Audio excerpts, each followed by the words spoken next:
Tonight was the second annual Forbidden Door pay-per-view with AEW talent and New Japan Pro Wrestling talent. It is the one time a year where we get talent from both rosters up and down the card, a big super show.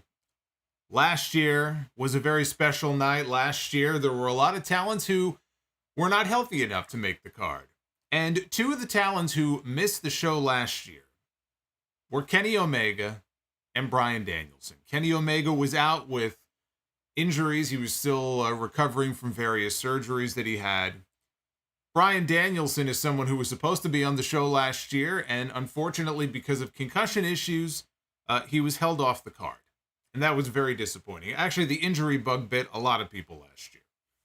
Thankfully, that was not really the case as much this year. We didn't have as many injury problems, although Adam Cole was pulled from the show due to a medical issue. Apparently, there was some sort of illness, so he was not on the show tonight. I'm actually looking back on that now, and I'm wondering if Adam Cole's match did not get pulled from the show, how would they have fit it anywhere on this card? Because this show went, as most AEW pay-per-views do, very late. So I'm not even sure what matches would have had time cut or whatever. It may have been a blessing in disguise. But like I said, Danielson and Omega were off the show last year. Them being on the show this year made all the difference in the world because they were featured in the two main events on this show. And I said coming into this pay-per-view, before I even knew what the rest of the card was going to be, just looking at these two main events, if we had nothing else on the show, it would be worth the price of admission. It would be worth the pay-per-view cost. In the main event tonight, we had a first-time ever match, a dream match for a lot of wrestling fans, a match that I have been looking forward to for a very long time. We had the American Dragon Bryan Danielson going one-on-one with the Rainmaker, former IWGP World Heavyweight Champion Kazuchika Okada. Two men who are, in my opinion, inarguably, two of the best wrestlers in the world. You want to expand that out to the other half of the main event tonight? Four of the very best wrestlers on the planet. Okada, Danielson, Omega, Ospreay. Omega and Ospreay had a match tonight for the IWGP United States Championship. We know what they can do because they had an incredible match at Wrestle Kingdom at the beginning of this year. Coming into tonight, it was my match of the year. How would they be able to go out there tonight and top themselves? It's too early for me to sit here and tell you that they did that because there's always the recency bias involved, and there was a lot of overbooking and things that were involved in that match tonight. I don't know if I could say it was better than their Wrestle Kingdom match, but I can tell you that those two matches tonight, they delivered. And even if every other match on the show didn't, for me, this would be a thumbs-up show just for that alone. Bryan Danielson submitted Okada in the main event right in the middle of the ring. Much to the shock of a lot of the people who were in the building in Canada tonight. They sounded very surprised by that finish and how it all went down. But those two men went in there tonight. Bryan Danielson comes out to the final countdown. Tony Khan, this fucker, he went and did it. He got the rights. I mean, hell, he got the rights to Elton John, right? So what's getting the rights to the final countdown? When you've got an Elton John song opening your show every Saturday night, this should be nothing. This should be a piece of cake. So that only added to the presentation. That put a big smile on my face. Those two went out there tonight, and I know some people are going to be a little underwhelmed by what, kind of match they went out there and had, and it was a little slow to start. You must be new when it comes to Okada matches if you're concerned about the match starting out slow. They went out there and had a great professional wrestling match. And the scary part about it, was it the best match that Bryan Danielson and Okada could have? No. I look at this, honestly, this was the appetizer. This was not the full course here. This is only one leg of the course. These two are going to meet again. It will likely be in Japan. It will likely be overseas. We are going to get more of Danielson and Okada. As a first-time match tonight, I enjoyed it very well. And yet they were overshadowed. They were overshadowed by the IWGP US title match between Kenny Omega and Will Ospreay, who went out there tonight and delivered an incredible match, even with Don Callis and even with the interference and the screwdriver and some of the bullshit, and believe me, I'm going to get into the referee stuff because that was my biggest knock on that match. But it was not enough to ruin the match for me. They went out there and had a fantastic battle. And Will Ospreay is once again the IWGP United States Champion. Will Ospreay is certainly, for my money, he may well be the best in the world right now. As far as in-ring performers, it would be very difficult to find somebody better than Will Ospreay. So I come out of this show tonight, big thumbs up, big enthusiastic thumbs up for Forbidden Door. Looking at the rest of the card, and for the most part, it was a very good show. There were matches on the undercard where the finish fell flat. There were certain matches on the undercard that, especially that tag team match before the main event, which I didn't think was all that good at all. But there really wasn't anything egregiously bad on this show. You had a lot of good to very good wrestling on the undercard. But at the end of the day, this show was sold on the strength of the two main events, and those two main events delivered in a very big way. And that is why this year's Forbidden Door show, I thought, was an excellent effort. And business-wise, it was a great night for AEW because they had almost 14,000 people in the building tonight, and they set their all-time gate record. $1.2 million in Toronto at the Scotiabank. That will be crushed in a couple of months when they go to Wembley, where I believe the gate is already up to like $8.2 million or something like that. That's without a single match even announced for the card. So this record they set tonight is not going to last very long. But if you are, I think, an AEW talent, if you are Tony Khan, if you are somebody I think who is a big AEW fan or works for AEW, I would think you would be coming out of the show tonight with a big smile on your face. Because on the whole, I thought that this was an excellent show. This will certainly be in the conversation when this year is over for one of the better shows of the entire year. Is it the best show of the year? I can't say that. We're only halfway through the year. It's only June. We still have another 6 months left to go. We still have Wembley Stadium. We still have a lot of other pay-per-views yet to come. WWE and AEW. So we're not done yet. But I very much enjoyed this show. This is your Forbidden Door review. I was going to say it's Sunday, June 25th. It is no longer Sunday, June 25th. It is now officially Monday morning. It is now Monday, June 26th, 2023. I am the Solomonster. Thank you so much for choosing me for your Forbidden Door coverage. I very much appreciate that. Do me a favor, if you would, here on a very late night. Hit that subscribe button if you are new here, or if you're not new here and you've just been lurking, hit that sub button. Also hit the like button. We will do Be the Booker. We'll have our own Forbidden Door for our Be the Booker segment if we can hit at least 500 likes on this video during the live stream. 500 is the goal. So let's see if you guys can make it happen.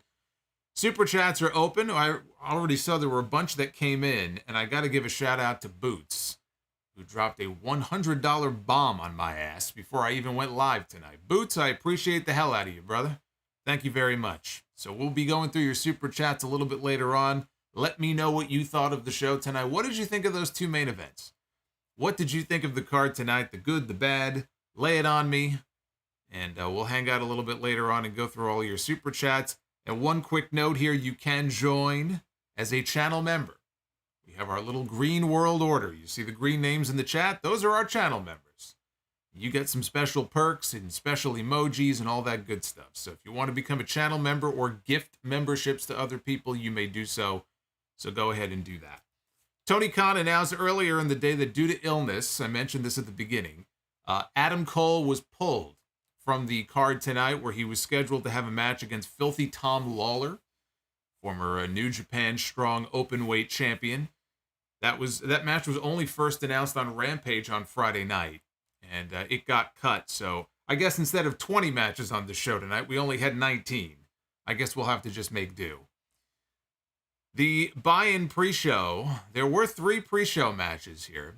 The buy-in pre-show opened with the Mogul Embassy, which was Swerve Strickland, Brian Cage, and the Gates of Agony, taking on Rocky Romero, Chuck Taylor, Trent Beretta, and El Desperado. I caught the end of this. I didn't catch a large portion of this match. Liquid Sharingan just dropped a $25 Bree Mode Super Chat. Liquid Sharingan, welcome. Thank you for hanging out with me on a Monday morning. I'm going to get to your message later. You and Bree. Keep Bree company. Fix her a drink. Make her a snack. I'll be back to you later. Be nice to her. So I caught the end of this. I hated this finish. You have Rocky Romero. He is sitting in the ring as Swerve Strickland is going up to the top rope to set up for his Swerve Stomp. And he is taking forever. He's taking his sweet time. So Rocky Romero was sitting there, literally looking up at this man for what had to be like legit at least 8 seconds, maybe 8 to 10 seconds. He's sitting there and staring up at Swerve, ready to take this double stomp. And then finally, Swerve comes off the top rope with the double stomp, and it didn't even look good. But it gets him back in the win column after his loss to Tanahashi on Collision last night, so the Mogul Embassy pick up the win. We had the Ring of Honor Women's Champion, Athena, going one-on-one with 18-year-old Billy Starks in an Owen Hart Foundation tournament match. Athena has been on fire. I wasn't aware of this, but on commentary, they made mention of the fact that Athena is on a 47-match win streak right now. She's like she's the Goldberg of Ring of Honor. She is just ripping through people in the women's division, racking up wins. You can make that 48 now after this match. She's so good. Athena is so good. And Billy, honestly, I have not seen very much of Billy Starks. I've seen a few of her matches, but not a ton of stuff. She held her own. I thought she also looked good here in this match. It's crazy to think about the fact she only just graduated high school a few weeks ago. Valedictorian of her class. So fresh out of high school, 18 years old, she's already getting in the ring in AEW, wrestling some, fairly big names. And this early in her career, again, I think she was impressive in there. Athena picked up the win with, I don't even know what you would call this. She got Billy on her shoulders and then dropped her down on the way down, caught her with her knees, almost like a code breaker, and pinned her. So there was no diving stunner from Athena. I wish we got to see more of her on AEW television. Because she's the Ring of Honor Women's Champion, she's basically been banished to Ring of Honor. And there's only so much competition for her in ROH. Now, Samoa Joe is the Ring of Honor Television Champion. And Samoa Joe is on Collision, and he's part of the Owen Hart tournament, and so is Athena. Athena's also in the Owen Hart tournament now. But I fear that coming out of the Owen, she's going to go right back to Ring of Honor, and we're never going to see her. So I would like to see her making more appearances on AEW television. She now faces Willow Nightingale in the semifinals. I have Willow winning the entire thing. Athena and Willow, they had a fantastic ROH women's title match back in February on TV. I guess not on TV, on Honor Club. But they had a great match a few months ago. So I am looking forward to seeing them running that back again. We had another match that was added late. We actually had four matches now that I think about it. This was added late to the pre-show. El Phantasmo one-on-one against Stu Grayson. This was the Battle of the Canadians here. I saw Phantasmo. I thought I got the date wrong. I thought I was watching Money in the Bank. Money in the Bank is next weekend. I took one look at Phantasmo. This guy is out there looking like a shorter, skinnier version of Logan Paul. When did he get the dye job on the hair? He's like a shrunken version of Logan Paul now. Grayson recently turned on the Dark Order, and he joined the Righteous in Ring of Honor, so that would explain why Vincent and Dutch accompanied him down to the ring. ELP, he connected, he escaped with a springboard spinning DDT. This was after a Stu Grayson 450 that only got a near fall. And he hit his CR2 finish for the win, so it was a good match. Now El Phantasmo picks up the win.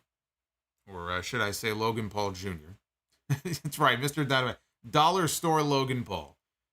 Now, that's being insulting now to El Phantasmo. El Phantasmo is good.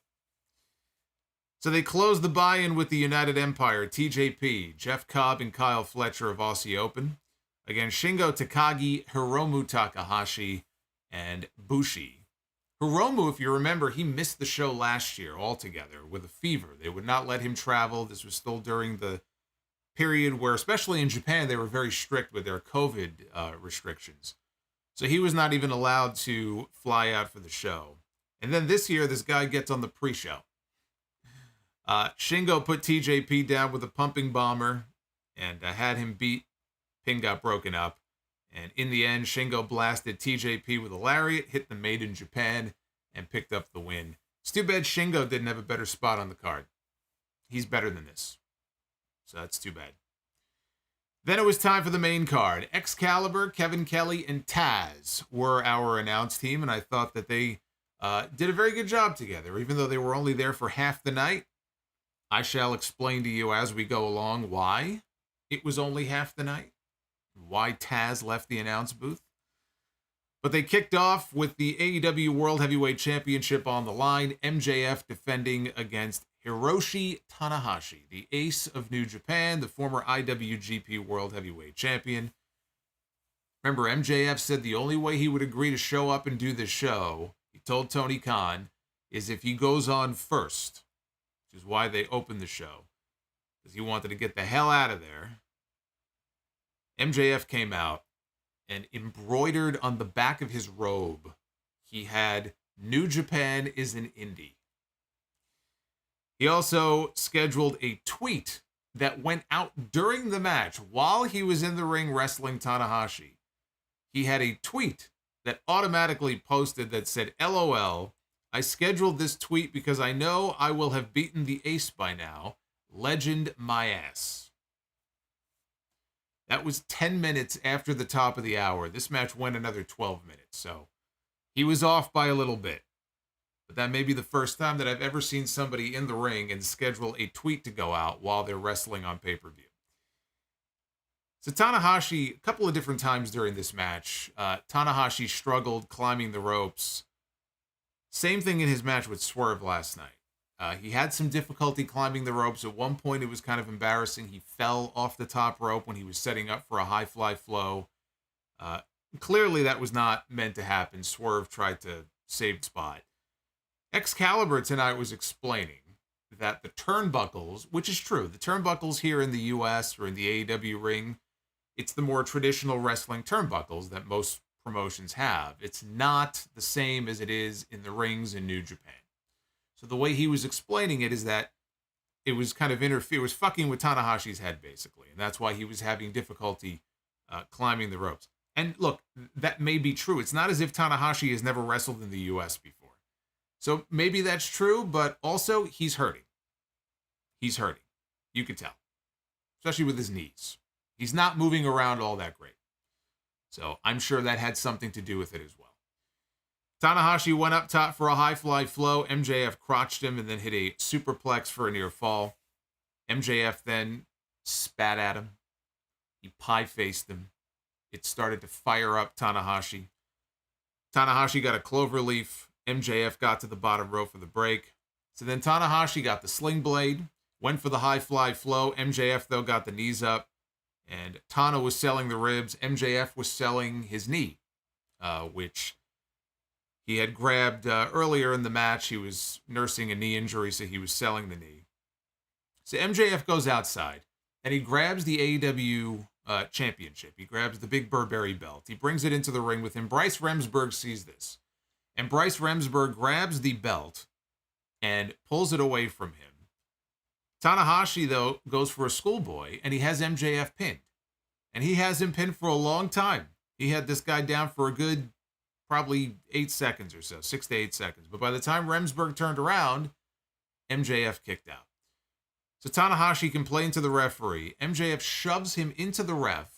The ref doesn't take a bump because Bryce kind of went through the ropes to protect himself and get out of harm's way. But the distraction gave MJF enough time to pull out the Dynamite Diamond Ring. He clobbered Tanahashi with it, and he pinned him to retain the AEW Championship. They worked this like a basic old-school wrestling heel title defense. It was a slower pace than most AEW matches, but I thought Tanahashi looked better here than he did in the Collision match with Swerve. I thought this was fine, a fine choice to open the show, and never any doubt that MJF was going to retain. So I thought this was a good choice to open things up. Then we had the Owen Hart tournament, first round match with CM Punk, who was beloved in Canada. They love CM Punk in Canada. CM Punk against former IWGP heavyweight champion Satoshi Kojima, who's still in there doing the deal, even at 52 years old. And that's a hard 52. That's the Japanese strong style 52, which would probably be the equivalent of about 76 in U.S. years. If you saw Collision last night, Collision was in the same building. They was in the Scotiabank Arena last night, same building they were in tonight. You knew the type of reaction that Punk was going to get coming out tonight, right? So you knew. You knew he was going to come out. You knew he was going to get booed. And tonight it was even worse because last night on Collision, they had over 6,000 people in the building. Tonight, they had more than double that. They had actually closer to 14,000 than 13,000. So it was just magnified by that much. The reaction was so much worse. Or better, depending on how you look at it, because Punk had a big smile on his face. He looked like he was having a ball. He looked like he was soaking up all the boos. He was enjoying himself out there. Thunderous boos for Chicago Phil in this match. There was one sign in the crowd that said, the Elite Fear Punk. So they did get that on camera. Kojima got Punk down early. He started popping those pecs. He's popping those pecs like he's Hogan in the 80s, this guy. Punk then knocks him out of the ring and he starts popping his own pecs. He doesn't really have pecs the way that Kojima does. His pecs are far smaller than Kojima's. Kojima then chopped Punk on the outside so hard, Punk went flying backwards over the barricade. He almost took out Dasha in the Timekeeper's area. Back inside, Punk mocked Hulk Hogan. He was doing the cupping of the ear, which he had done the night before, he did on Collision on Saturday. He was doing it then too. He's cupping the ear, then he delivered a leg drop. And that got him boos. Look, Toronto loves Hulk Hogan. I don't know if they feel differently about Hogan now the way fans here feel differently about Hogan. But at least up until a few years ago, he was beloved in Toronto. Whatever it is about Toronto specifically, Toronto always loved Hulk Hogan. So, of course, that got Punk even more heat.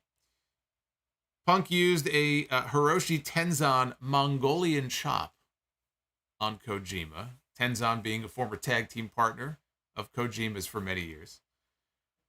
Kojima landed a big elbow drop off the top rope. He landed a big elbow drop off the top rope. And it looked awfully low. And Taz saw the same thing. They even replayed it. And on the replay, he basically dropped an elbow on his nuts. Taz on commentary said he got him in the yam bag, and he did. Punk, though, came back, hit his own elbow drop off the top. Kojima kicked out. And Punk quickly transitioned into an Anaconda Vice. Kojima fought out of it. Kojima hit the Koji Cutter. And the right elbow pad went flying off. And he set up for the lariat. Punk, though, countered into a neck breaker. Punk went for the GTS. Kojima, though, caught his leg on the way down. Hit a brainbuster for a near fall. And I'm thinking at this point, I'm like, man, this match is better than I expected this to be. He tried for the lariat again. Punk, though, ducked it. Hit a roundhouse kick and a sloppy-looking GTS for the win to send him into the next round. So CM Punk will meet the winner of the match between Samoa Joe and Roderick Strong that takes place on Collision this upcoming Saturday. That'll be in the next round. Punk, after the match was over, helped Kojima to his feet. I did briefly wonder if he might, wallop him and really get mega heat, but Punk's not a heel. He may be a heel at heart, but he's not officially a heel. So he picked him up, show of respect, and then Punk walked to the back. This ended up being more fun than I expected. This match ended up being more fun than I expected. The crowd reactions had a lot to do with that. That made the match more fun because they were so anti-Punk. And they were so into Kojima because they hated Punk. And they just wanted to boo him. So they loudly cheered everything Kojima did. Punk is clearly having fun right now playing heel. And he'll have the chance to continue to do that for another 3 or 4 weeks because they're going to be in Canada through the beginning of July. Pretty much up until the finals of the Owen in Calgary, which is right in the middle of July. So he's going to get these types of reactions in probably every building between now and then. So he'll be able to play heel in his matches if that's what he wants to do. I find Punk more interesting as a heel anyway. So that works for me. And then when he gets back to the States, that'll be very interesting. When they get back and they have that first collision in Newark on July 22nd, I assume that'll be Punk's first show back. Unless Punk is on Dynamite the week before, they're going to be in Boston. But in Newark, that will be a very interesting tale. What kind of reaction does CM Punk get here outside of Chicago? Speaking of Chicago, perfect segue into the news that was broken in the following segment. As you can see here on your screen, we got the announcements about All Out Weekend. Dynamite and Rampage are coming to the Now Arena in Chicago on Wednesday, August 30th. Collision coming to the United Center on Saturday, September 2nd. And All Out.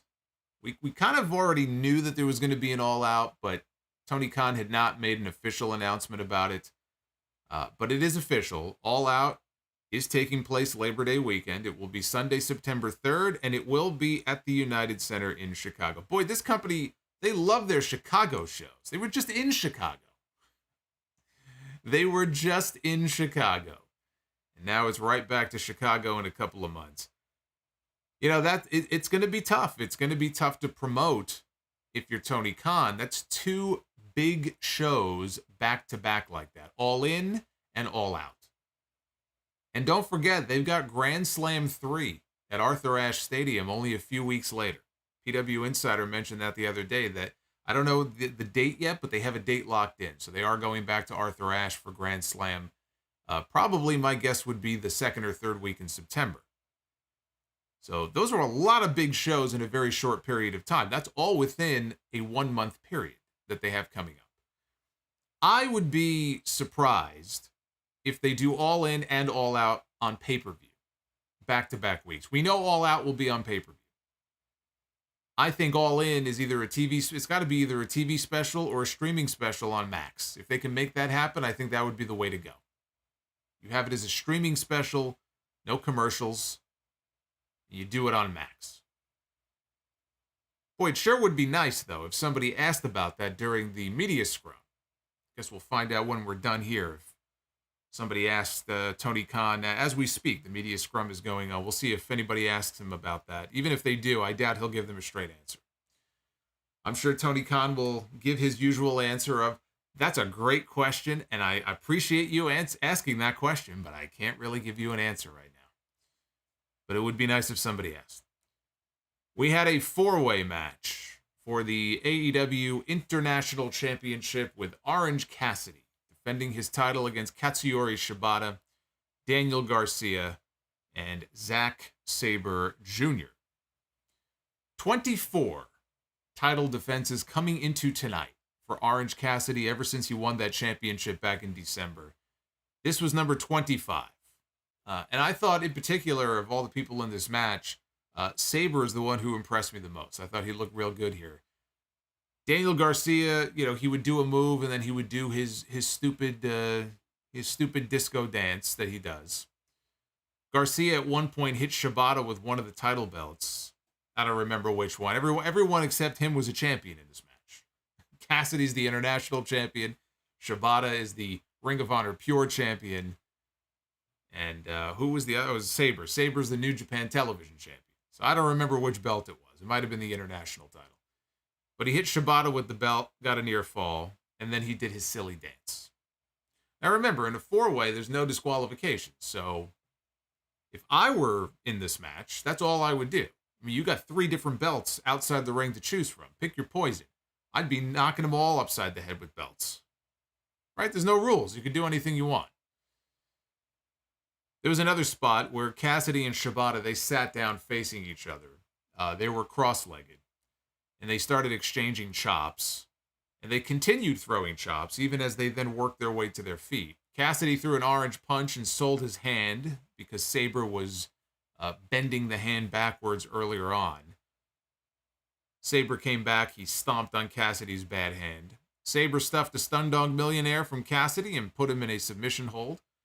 Garcia then caught Sabre in a backslide for 2. Garcia followed up with a pile driver. Shibata hit the penalty kick on Garcia. Cassidy cleared Shibata from the ring, and then he pinned Daniel Garcia. He basically stole the pin.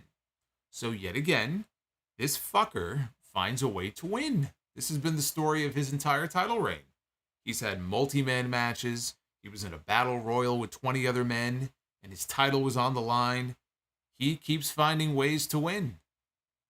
Even with a bad shoulder and a bad hand and a bad back. Yet again, Orange Cassidy retains his championship. And I'll tell you what, this time I was actually happy to see him retain his title. And do you know why? I was happy to see him retain his title because that means now he can drop it to its rightful future owner, Konosuke Takeshita. Takeshita should be the one. And look, I wouldn't mind if it was Jay White. Jay White would be another fine choice, but I think Konosuke Takeshita is going to be the one to take that title from him. When? I don't know. Maybe they'll wait for a big show. Maybe they'll wait for Wembley. Maybe he'll make it for a full year. If he goes all the way to December, it'll be 1 year for him as the champion. But when that time comes, I think Takeshita should be that person. So from one championship match, we go to another. We had the IWGP World Heavyweight title on the line with Sanada defending the title against Jungle Boy Jack Perry, who had Hook in his corner. And I told you coming into this match, Jungle Boy a few weeks ago when he had that backstage segment with, and he accepted the open challenge of Sanada. He had Hook with him, and he told Hook, I want you to be in my corner. I need you there. I want you to be in my... He was laying it on real thick, and I said, seems like he's laying it on a little too thick here. And of course, I've been talking about a Jungle Boy heel turn now for a couple of months at least. So that was what I was looking for here coming into this match. Now, before they even got started here, Red Shoes Uno was the referee, and Red Shoes got a very nice show of respect from the fans. That was nice to see. There was a Paradise Lock. I was wondering if we might see this. Sanada used his old Paradise Lock on Jungle Boy. I can only imagine the people watching this pay-per-view who absolutely hate Orange Cassidy, and they hate his whole shtick, and the hands in the pockets and everything about him. I could just picture these people, their heads exploding when you go from an Orange Cassidy match into a match and they see the Paradise Lock for the very first time. Jungle Boy got Sanada in Sanada's own skull end submission early in the match. Sanada later on missed a moonsault but landed on his feet and briefly got skull end applied. Perry, though, hit a Poison Rana. Sanada spiked Jungle Boy with a Poison Rana of his own and then followed with a Shining Wizard for a near fall. And in the end, Sanada won the match with a moonsault press that felt like it came out of nowhere. He hit the moonsault, he got the pin. Now, I know Sanada has won matches before with the moonsault, but this crowd was not expecting that to be the finish. I wasn't expecting that to be the finish either. So the finish fell flat. And it's too bad, too, because it just felt like things were about to kick up a notch. It felt like they were just finding their groove. They had maybe a few more minutes, and things were going to, kick up to the next level. And then it just ended. It was just over. What we got, though, I think up until that point was good, but this never felt like a big IWGP title match. And I guess from the moment they announced Jungle Boy was challenging for it, it never really felt like a big IWGP title match. But Jungle Boy, look, he had a great showing, as all four men did in that Four Pillars match at Double or Nothing last month. He has shown that he could hang. He's very good, but that flat finish did not help things. But the real story here wasn't even the match itself. The real story is that the match was a means to get to the angle that came after the match, because the whole point was Jungle Boy had to lose. So the match is over, and Hook was never a factor in this match. Hook was outside the ring for the match and never got involved. He never, it's not like Sanada tried to mess with him or anything. So he was an observer, but he didn't do anything. So now after the match, Hook helps Jungle Boy up, and he's helping him up the ramp. And I like this touch because they cut back to the announcers. Because at first I'm like, are they gonna shoot an angle here? And then they went back to the announcers and they were kind of moving on. And I said, okay, well, maybe they're gonna save something for TV. But then they cut back to the ramp. Jungle Boy had dropped down to one knee. And Hook helps him up. And he holds up Jungle Boy's arm. Right? So they're standing there. Their arms are raised in the air. And then Jungle Boy lowers the boom. And he clotheslines Hook. And Hook takes a bump backwards. The back of his head right on the ramp. Knocked the shit out of him. Taz is on commentary. Right, so you got Papa Bear on commentary watching this. And Taz is beside himself. He cannot believe what he has just seen. He cussed on commentary. He said something, I don't know if he said shit or bullshit or whatever it was that he said. Taz on commentary reacting to all of this made this so much better. It made this 10 times better than it would have been without him on commentary. Jungle Boy then drops to his knees. He's soaking in the booze. He's going like this, he's mocking the crowd. Crowd then starts a "you fucked up" chant at him, and Taz says, yes, he did. So Jungle Boy reaches down. He picks up the FTW title that Hook dropped when he got dropped. And he held it up briefly before throwing it down on the ground. Taz was ready to blow a gasket. They cut back to the announcers, right? For the on-camera when this whole angle was over. And it's serious when Taz has the sunglasses on. When the sunglasses come off and you can see the whites of his eyes, it's a serious situation. And the crowd started a Taz chant. Taz, he's on, crowd can't hear him. He's on commentary. But Taz is like, no. He's like, this is not about me. Don't chant my name. And he assured us that there would be hell to pay for Jungle Boy.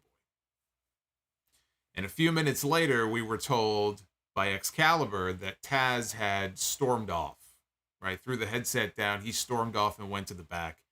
And so at this point, Tony Schiavone filled in for him on commentary for the remainder of the show. So that's why we got Taz for the first half, and then Schiavone filled in for him with Excalibur and Kevin Kelly for the remainder of the show.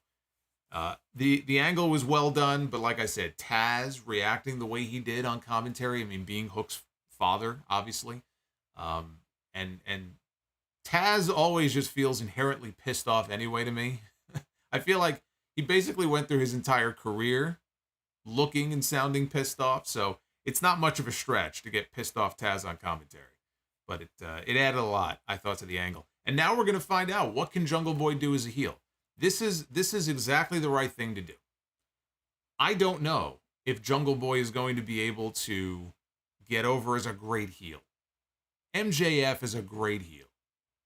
Dominic Mysterio in WWE has become a great heel when, a lot of people didn't think he had it in him. He's doing great heel stuff right now too. But can Jungle Boy bring that side of him out? Is there a great heel promo in Jack Perry? If there is, I haven't seen any evidence of it, because promos are not his strong suit. So it's going to be a challenge. He has to go out there and cut a heel promo. What kind of heel is he going to be? I always looked at him and said, one day, Hollywood Jack Perry. It's going to be very easy to hate this guy, right? Young guy, full of himself, long hair. I know he and Anna Jay are an item in real life. If you could find a way to get the two of them together, maybe that enhances the act. Hollywood Jack Perry could work. I just don't know if he's got it in him. The only way to find out is to turn him heel, put a live mic in his hand, and let's find out. So we're going to find out. We'll see if he cuts his first promo on TV this week. And we'll find out if he's ready. But to me, it's worth taking the risk, because this was just the natural kind of progression of that character. Get away from the Jungle Boy stuff. This fucking guy's been running around in a loincloth for 4 years now. Him and the dinosaur, and then they broke up. Now he's on his own. Say, every Tarzan needs Jane. That's why I said put him and Anna Jay together. But the more he can get away from the Jungle Boy stuff and just become Jack Perry and become wise ass heel, that's what I'm looking for. So we'll see if he's got it in him.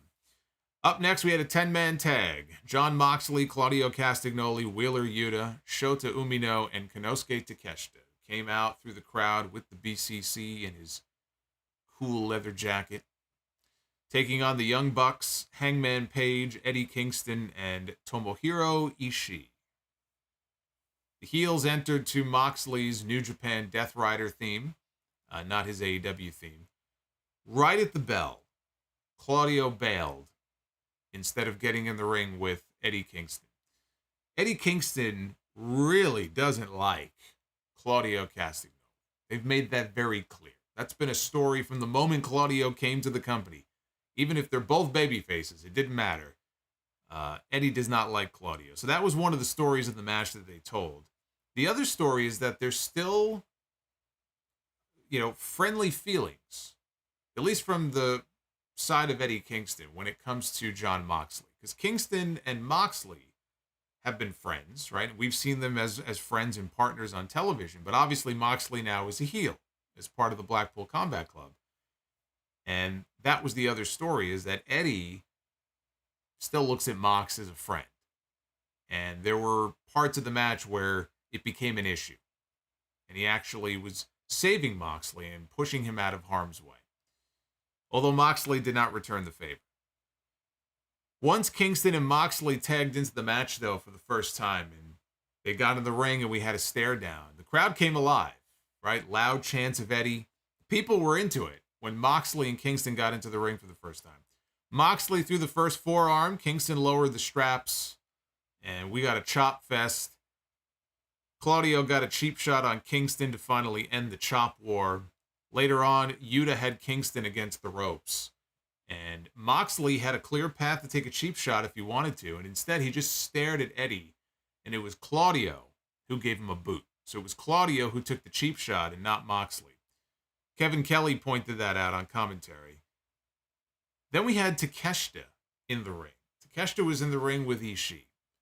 And Takeshita blasted him with a rolling elbow that connected like a shotgun blast. Oh my God. He fucking annihilated this man with this move. And the announcers sold it great. Ishii sold it like he was dead. His partners came over to check on him. The referee was like backing Takeshita away. Kevin Kelly on commentary said that that's it. He can't continue. So that was a great spot. Kingston blocked a Claudio boot, hit a lariat, was about to make a tag when Moxley stood in front of him. The chop battle then continued between the two of them. Hangman cleaned house outside the ring. He sent Takeshita into the waiting arms of the Young Bucks. So they're holding him now, right? He's basically being held up by the Bucks and the ring apron. And at that point, Hangman Page hits a running shooting star press, not off the top rope, but from the apron, down onto Takeshita. Later on, there was a key spot where Moxley was about to be hit by a super kick. He was about to be hit by a Young Bucks super kick, and Kingston took the bullet for it. So this is what I was talking about. Kingston takes the bullet for somebody who's on the opposing team. That's a problem. That's a problem. Everybody started wiping each other out with big moves. It ended with Claudio eating a spinning back fist from Kingston, who then turned around right into a cutter by Jon Moxley. Boy, Moxley didn't hesitate to drop him with a move. Yuta avoided a buckshot lariat from Hangman, but he got turned inside out by an Ishii lariat. And then Ishii hit the sheer drop brainbuster and got the pin on Wheeler Yuta. This finish shocked me. This finish really surprised me. I thought for sure that Takeshita was going to get the win for the heel team. And not only did I think Takeshita was going to get a win for the heel team, I thought he would pin Ishii to win the match. And instead, Ishii, not only did the babyfaces win, but Ishii is the one who got the winning fall. That I did not see coming. That was a surprise to me. Takeshita, I thought, though, had a great showing. I thought he looked good in this match. After the match was over, the Bucks looked upset about Eddie shoving Moxley out of the way of the super kick. Kingston basically was telling him, fuck off. So that's kind of an interesting little side story, I guess, to follow now that developed over the course of the match. So it wasn't devoid of any story stuff. There was some story stuff going on here, but it was the usual collection of big spots and insanity that you would expect from the people involved. But it was fun. I thought the match was fun. We had Toni Storm taking on Willow Nightingale for the AEW Women's World Championship. We take a quick pause here just to welcome everybody on in. And thank you for tuning into this Forbidden Door 2 review. The likes goal for Be the Booker was 500. We have already shattered the goal. So I thank you for that. Keep hitting that thumbs up because it'll help the video. People who are looking for Forbidden Door recaps, it'll help get us into the algorithm. So keep hitting that thumbs up. So Toni Storm ended up bleeding from the nose. I didn't see how it happened, and it didn't look... I mean, I guess you can never be sure. Maybe her nose was broken. It didn't look that serious, but she was bleeding from the nose midway through the match. Willow got Storm in an Indian deathlock, and they were trading strikes while Willow still had the hold applied. And Toni had a very innovative way of breaking free of the hold. She looked down, and she went and she bit Willow on the leg. And she tried to take a chunk out of her leg. That broke the hold. Smart. You do whatever works. Storm tried for a hip attack in the corner. Willow, though, hit the pounce instead. As she was coming in, she pounced her across the ring. Willow charged Storm, who pulled the referee in front of her. And Willow stopped short of the referee, who ended up having his back turned when Toni gouged Willow's eyes. The referee did not see this. And Toni Storm quickly hit Storm 0 and scored the pin. So she retains her women's title. Again, that was one of the more predictable outcomes on this show. Toni Storm should not be losing that championship until Jamie Hayter is ready to come back. And so long as Jamie Hayter is ready by All In, that's the match you do at Wembley Stadium. And you have Jamie Hayter in front of all the UK fans beating Toni Storm to regain her women's championship. And Willow is already the New Japan Strong Women's Champion, right? Because everybody has a title. Everybody's got a belt. So Willow did not need to win this belt. Willow is in the Owen Hart tournament. Willow is my pick to win on the women's side. I think she'll get past Athena. I think it'll be her and Ruby Soho in the final, and I think Willow will win the entire thing. Tonight was not her night. And I thought the match was good. I thought the two of them had a good match. It was going to be tough for them to follow the mayhem of the previous match. It was not the best spot for them to be in. But Willow just has a certain charisma about her that she's able to go out there and she wins the fans over every time she's out there. You know, it's like she just makes the fans happy. She's got that happy music when she comes out. She's always smiling. Willow is great. And as Toni, I don't know if you noticed this, but as Toni was backing up the ramp with Saraya and Ruby Soho, I did pick up on her calling Willow a stupid cow. So that was definitely audible on television. She may have called her a stupid bitch also. But she definitely called her a stupid cow as she was backing up to the locker room. And then it was time for the first half of our double main event. This really is what this entire show was all about. It was really about these two matches. This show this year was built around these two matches. The first of which was Kenny Omega defending the IWGP United States Championship in a Wrestle Kingdom rematch against Will Ospreay. For my money, their Wrestle Kingdom match coming into tonight is still the match of the year for 2023. Would they be able to top it here? We would find out. For Ospreay's entrance, it kind of reminded me of The Miz's entrance in a way from WrestleMania 27. The Miz's entrance and the music and everything was much better, but it kind of reminded me of that in that it showed a video.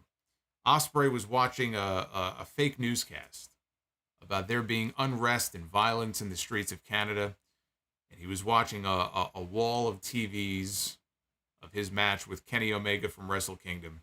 Ospreay then entered, accompanied by Don Callis, and Callis's two personal hired security guards who were dressed in all black, and they had their faces, you can see their eyes, but they had their faces covered. Military grade security is what we were told. And I was looking and trying to see, who it was and if I recognize them. They were out there looking like Christopher Daniels and Dana White. Either Dana White or Joe Rogan. Take your pick. I'm almost positive the other one was Christopher Daniels. I was looking to see if he had the bloodshot eye, because that would be a telltale sign. Daniels has had a bloodshot eye ever since he took a super kick from one of the Young Bucks during those pandemic shows at Daly's Place. They're probably going back 2 years now.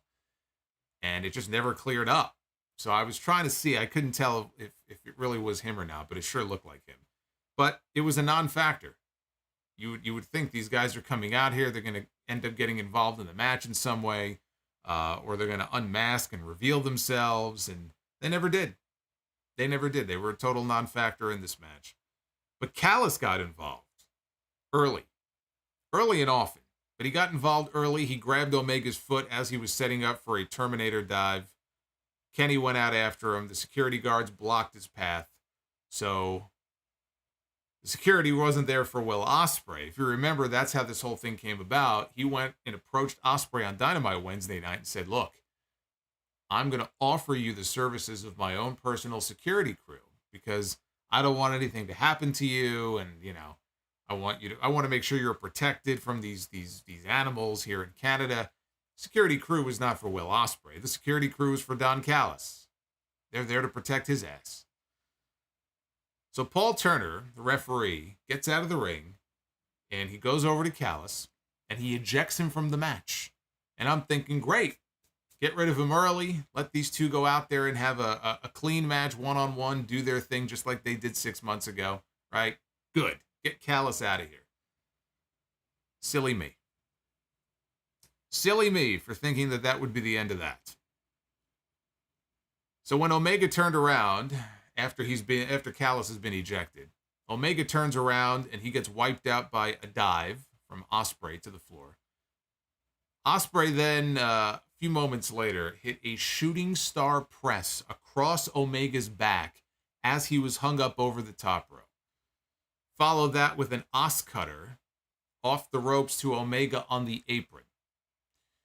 So now Ospreay is on the floor with Omega. He drags him over to the announce desk because they had the announcers on the floor. That's the new thing in AEW now. On Dynamite, the announcers are still up on the stage. But I think for the pay-per-views, and I know on Collision, which is good because, again, it's another way to differentiate Collision from Dynamite, they have the announcers at ringside. So he drags Omega over to the announce desk, and he rams Omega's head, and I do mean rams his head 3 straight times into the top table cover. And it made such a noise. Those things are usually so flimsy. I wonder what this was made of.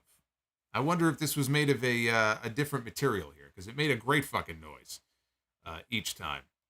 Ospreay ended up drawing first blood on this show. He drew first blood on Kenny Omega. Kenny Omega came up bleeding from the forehead. I was very impressed it took them this long to get color on this show. We were already in the 3rd hour of this pay-per-view. We already had a Jon Moxley match on pay-per-view, and we had no blood.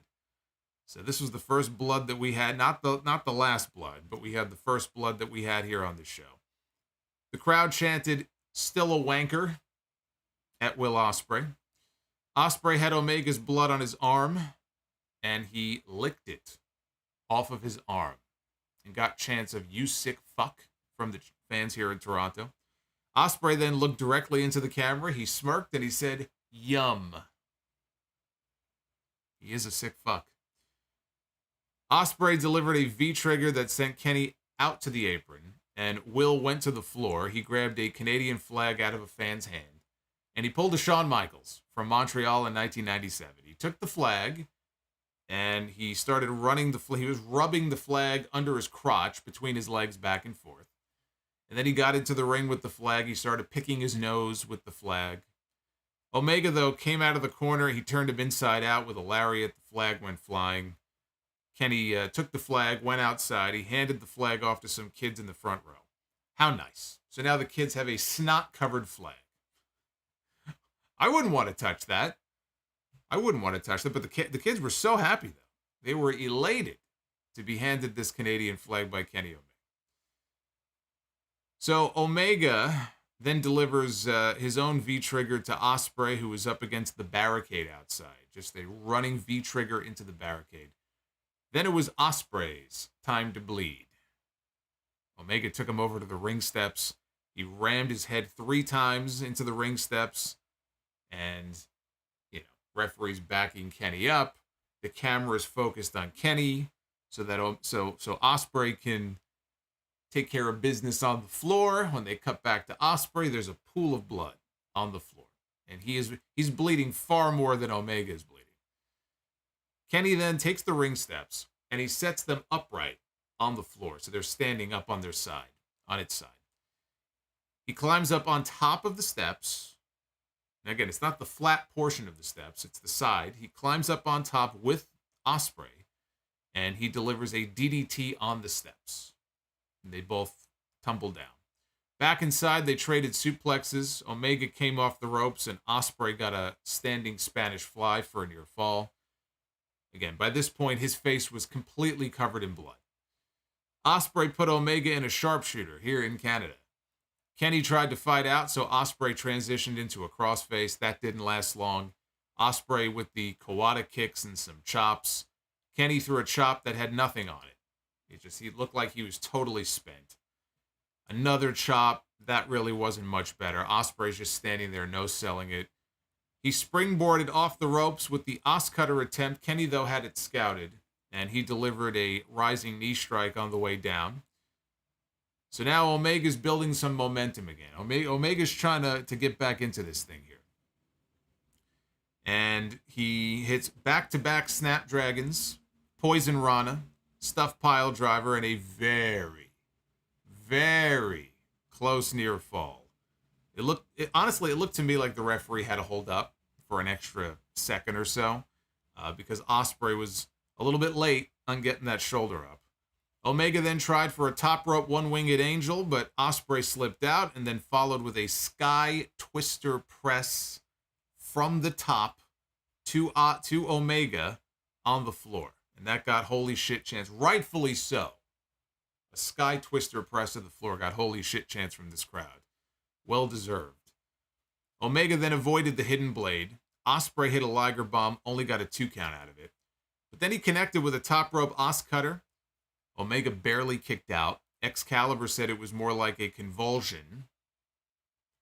Not the last time we would see convulsions on this show. So now Don Callis comes back out. This is where I groaned. Don Callis comes back out, even though Paul Turner ejected him from the ring. Now, we already went through this at WrestleMania this year.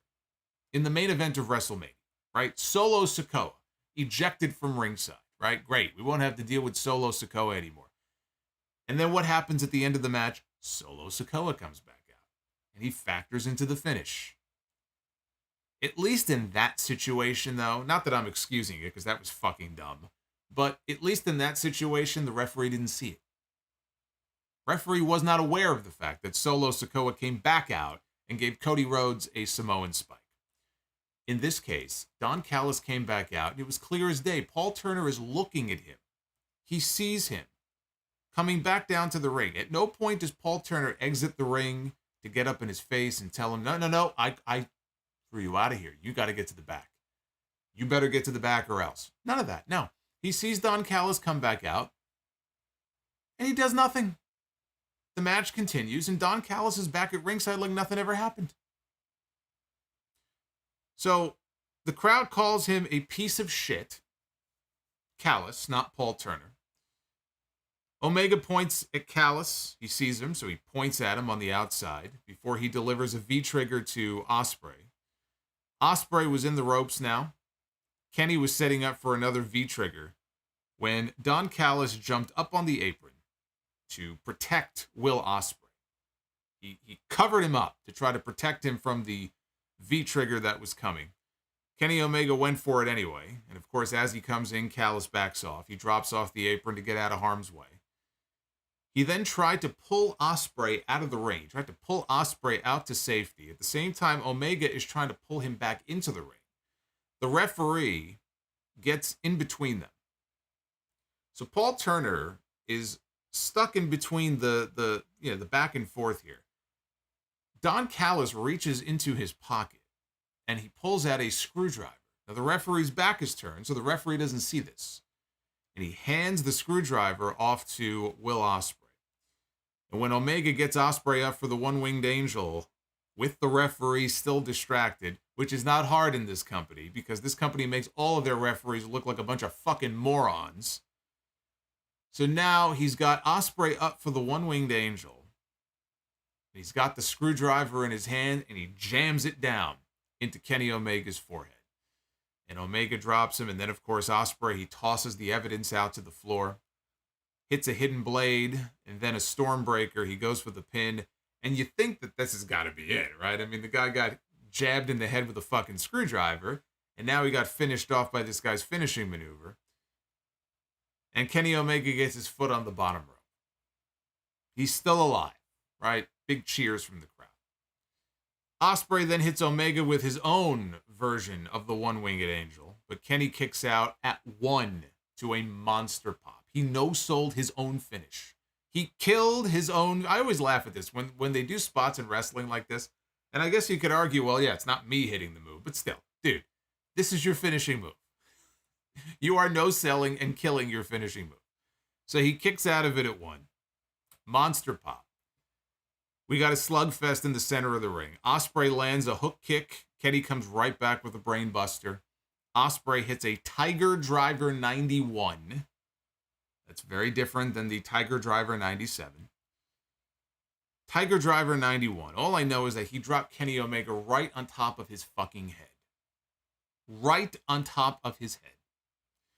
And again, Omega kicked out. Ospreay then removes his other elbow sleeve. He delivers the hidden blade. He delivers the Stormbreaker again. And finally he gets the pin, and Will Ospreay is once again the IWGP United States Champion. Wow. This was a hell of a match, but I have to say this. It is ridiculous that the referee ejects somebody and they can just come back out and they can interfere with impunity. It doesn't even matter. That was incredibly stupid. And that was also the point in the match where it became a little overbooked for my taste. Now, we see stuff like this all the time, and maybe I'm just spoiled because we didn't have all this shit in their first match. But okay, silly me, that's Japan. This is here in the States where, we get overbooked shit all the time. So, when Callis came back out, it was, kind of an overbooked ending to the match here. But I could have done also without some of those late near falls. Some of the near falls were very good. Some of them were completely unnecessary.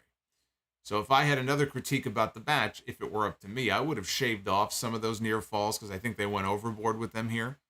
But despite that, and despite the referee stupidity, this was a fantastic match. This was the best match of the night.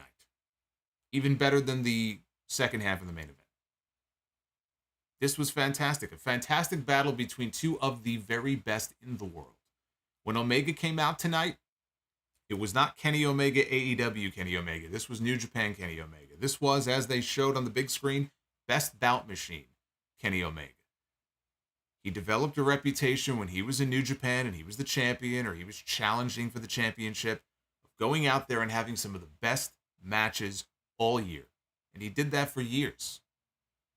And then he came to AEW and we really didn't see that version of Kenny Omega very often. Every now and then you'd get a gem. There was that great tag team match early in the AEW where it was him and Hangman against the Young Bucks of Revolution. And there would be maybe a handful of matches here and there, but it wasn't until he went back to New Japan, honestly. And we had that match earlier this year with Ospreay. It's like, that's the Omega that I miss. That's the Kenny Omega that I became a fan of many years ago. And that's the Kenny Omega that I want to see more of. And we got to see that Kenny Omega again tonight here on this show. So I very much enjoyed this match. Can I sit here and tell you they topped their Wrestle Kingdom match? I can't say that. I need more time to go by. Right? I just saw this match. I'm inclined to say no, which is not to say this was a bad match. It's just that the Wrestle Kingdom match didn't have all the overbooked bullshit that we got at the end. It didn't have the Don Callis stuff and the referee stupidity and the screwdriver. So for that reason alone, I still think I give the Wrestle Kingdom match a slight leg up on this one, although it's close. It's close. And I know why they did the Callis stuff because that's the storyline. That's the story there. It's like the Bloodline. in a way, in that what do you find in almost every single Roman Reigns title defense? Bloodline interference. Right? In almost all of his matches, Roman Reigns has some help from the Usos or from Solo Sikoa. And it's part of this whole bloodline story where, he's the tribal chief and they'll stick up for him and they're there to take the bullet for him and all that stuff. So I understand that it fits the story they're telling of Don Callis screwing over Kenny Omega, and maybe it will lead to the arrival of Kota Ibushi soon. But I can't sit here and tell you that I would rank this above the Wrestle Kingdom match. I need more time to go by. If it isn't the match of the year, though, it's probably number 2, right behind their first match. So we could be in a year where Omega and Ospreay end up 1 and 2 in the match of the year rankings before all is said and done. I say run it back one more time. Omega won the first one. Ospreay won the second one under dubious circumstances. Run it back for round 3 at Wembley Stadium in 2 months at All In. Make it best 2 out of 3 falls. This time it'll be on Ospreay's home turf. Tonight it was on Omega's home turf. At Wembley it'll be on Ospreay's home turf. I would love to see these two do it one more time. Just like Okada and Omega. Same thing with them, right? We didn't just get it once. We didn't just get it twice. We got it 3 times. They had 3 of the best matches I've ever seen in my life. Ospreay and Omega, they're awful close. So this was great. This was the match of the night on this show. So I honestly forgot that there was another match before the Danielson match. And it was already after 11 o'clock. I'm like, all right, here we go. Here we go. Wow, we actually might go off the air at a decent time. And then I said, fuck, Jericho. I forgot. So we had Sting, Darby Allin, and Tetsuya Naito against Chris Jericho, Sammy Guevara, and Murder Grandpa, Minoru Suzuki. We got Sting and Suzuki in the ring together, and I was ready for it, but then Jericho's out on the apron. He's yelling at Suzuki, tag me, tag me, tag me. And Suzuki just looks, he turns around, he looks over at Jericho, and he mouths to him, he goes, no. He turns back around. But Jericho just kept screaming. He kept screaming, tag me, tag me, tag me, so finally he tagged him.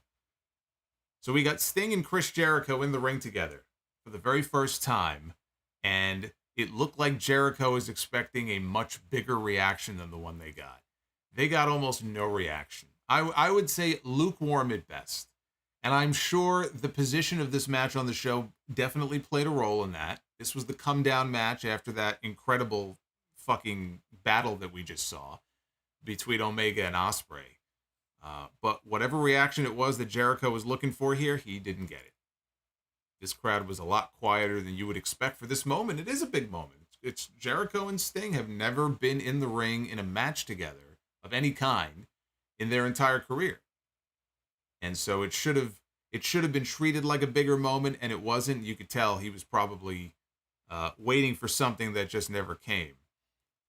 So Jericho missed the Stinger Splash. Sting took him down. He applied a Scorpion Deathlock. Sammy Guevara then, he climbs to the top rope while Sting has the Scorpion on Jericho. And the idea was that Sammy would come off the top and he would catch Sting in a cutter on the way down. Unfortunately, it didn't work out that way. He landed right on top of Sting's head, right on the crown of Sting's head. And Sting collapsed to the mat. I gasped when I saw this. I mean, you come down on somebody's head like that, the compression. I just think back to what happened with Jesse Goddard's in TNA when he had that match with Zema Ion all those years ago on that pay-per-view. He did that moonsault. He landed right on his head. He paralyzed him. I immediately thought back to that. Anytime I see a move like that where somebody lands on someone's head, I immediately just wince and I think of that. Thankfully, Sting was okay. I think, based on how things went in the final moments of the match, maybe he was concussed. I don't know, but he seemed to be okay. Darby Allin, a few moments later, Heath caught Minoru Suzuki on the floor with a suicide dive. Immediately got back into the ring, and then he was going to try to do the same to Jericho, who was out on the other side of the ring by the ramp. As he comes sailing through the ropes for the suicide dive, Jericho catches him with a Judas effect. Just turns around and just boom, wallops him with the back elbow. And he may have been knocked loopy for real because I don't believe we saw Darby again for the rest of the match. I don't remember him being a part of the match at all after this. I think that was pretty much the end of Darby Allin for the rest of this. Jericho then pulled the table out from under the ring, and he set the table up on the floor. He gets in the ring. So first he lays Sting across the top of the table. Now, we have seen Sting take table bumps in this company many times. And he probably shouldn't be doing that, right? I wouldn't be surprised if this was Sting's idea, but sometimes people have to be saved from themselves.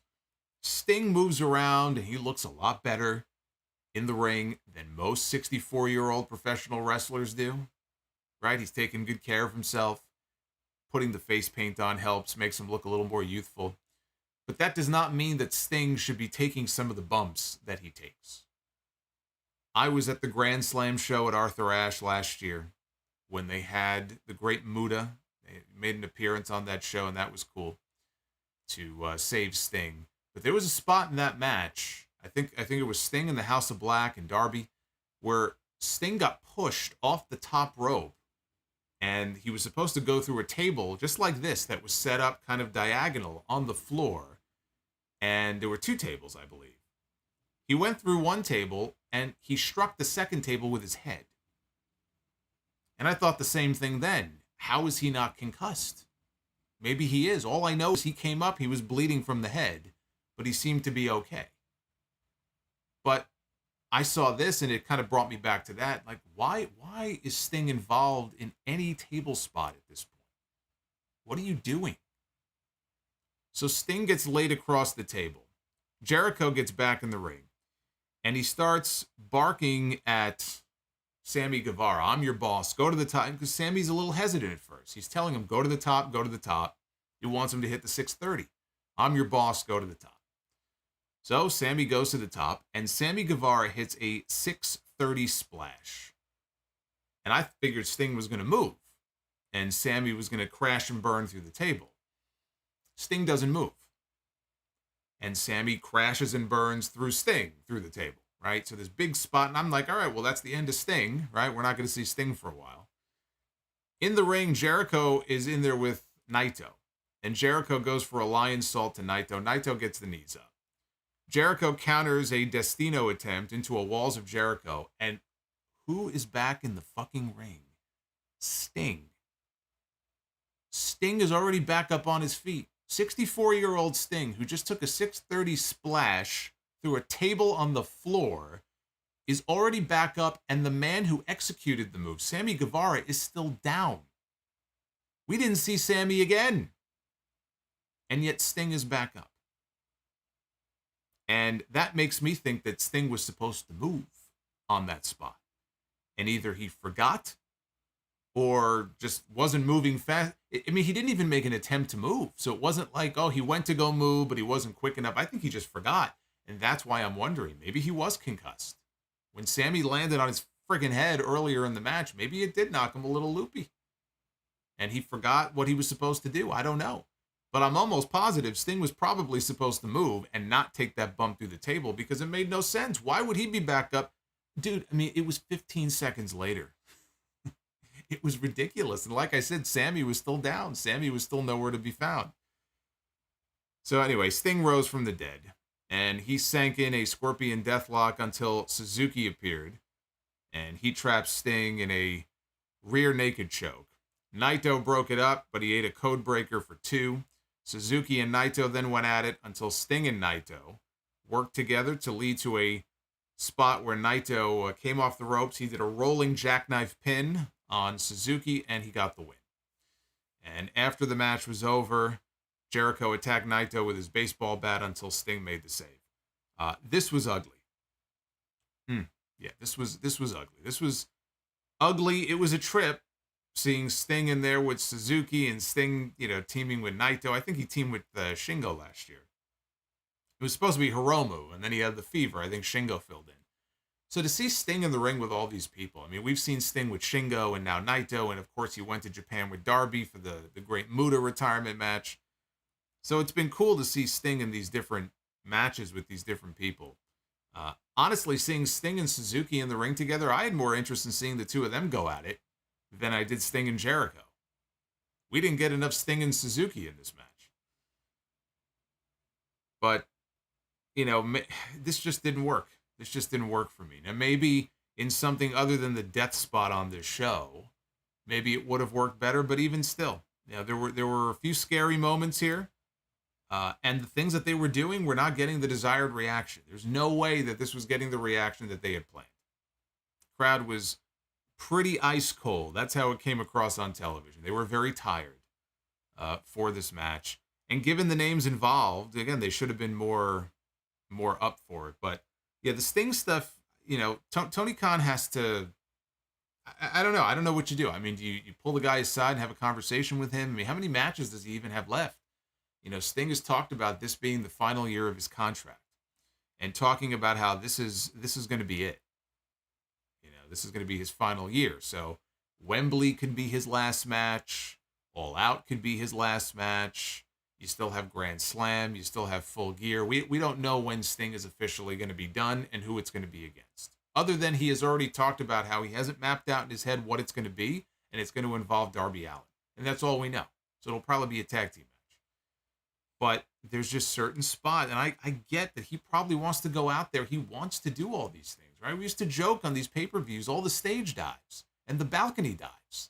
How many dives have we've seen Sting do, right? From balconies and stuff. But now it's getting a little scary here with some of these spots, and I feel like you're tempting fate. Tony Khan has used Sting up to this point, for the most part, in a masterful way. He's done a better job of utilizing Sting than WWE did. And I would hate to see him just kind of doing crazy shit that he shouldn't be doing here when he only has a few bumps left to take and then something goes wrong. Or like tonight, somebody lands on his fucking head and, catastrophe happens. Like, I don't want to see that happen. I enjoy seeing Sting out there still, but, he's got to dial it back a little bit. It was a little scary in the ring tonight. But then finally, we come to the main event. The true main event of this show, the second half of our big double main event. The dream match. For the first time ever, the American Dragon, Bryan Danielson, one-on-one with the Rainmaker, Kazuchika Okada. And he did it. He fucking did it. Tony Khan went and he got the rights to the final countdown. I didn't think he would do it this quickly. I was just talking about this on the podcast yesterday. I guess technically now it's yesterday. I don't know how many of you saw the news, but Joey Tempest of the band Europe, he sold off part of his music catalog to this company. I think Primary Wave Music is the name. And the final countdown is included in what he sold off to this company. So this news just broke this week. I don't know when the deal was officially, made final. But I made the comment. I said it might be too soon, it might be too late to do it for Forbidden Door. But man, you got Wembley coming up. How great would it be to see Bryan Danielson come out in front of 70,000 people at Wembley Stadium to the final countdown? So when I heard the opening chords here on this show, I smiled. I said, this fucker actually made it happen. This came together a lot quicker, I should say, than I thought it would. But Danielson came out for the first time since his Ring of Honor days. He came out to the final countdown. It's fantastic. It's such a great, I have all these memories of him in those great classic matches he had in Ring of Honor coming out to that song. I was at the Hammerstein Ballroom many, many times with the crowd singing along to the song. And when he came into AEW a few years ago, I was very disappointed when he didn't have the music. But I understood why.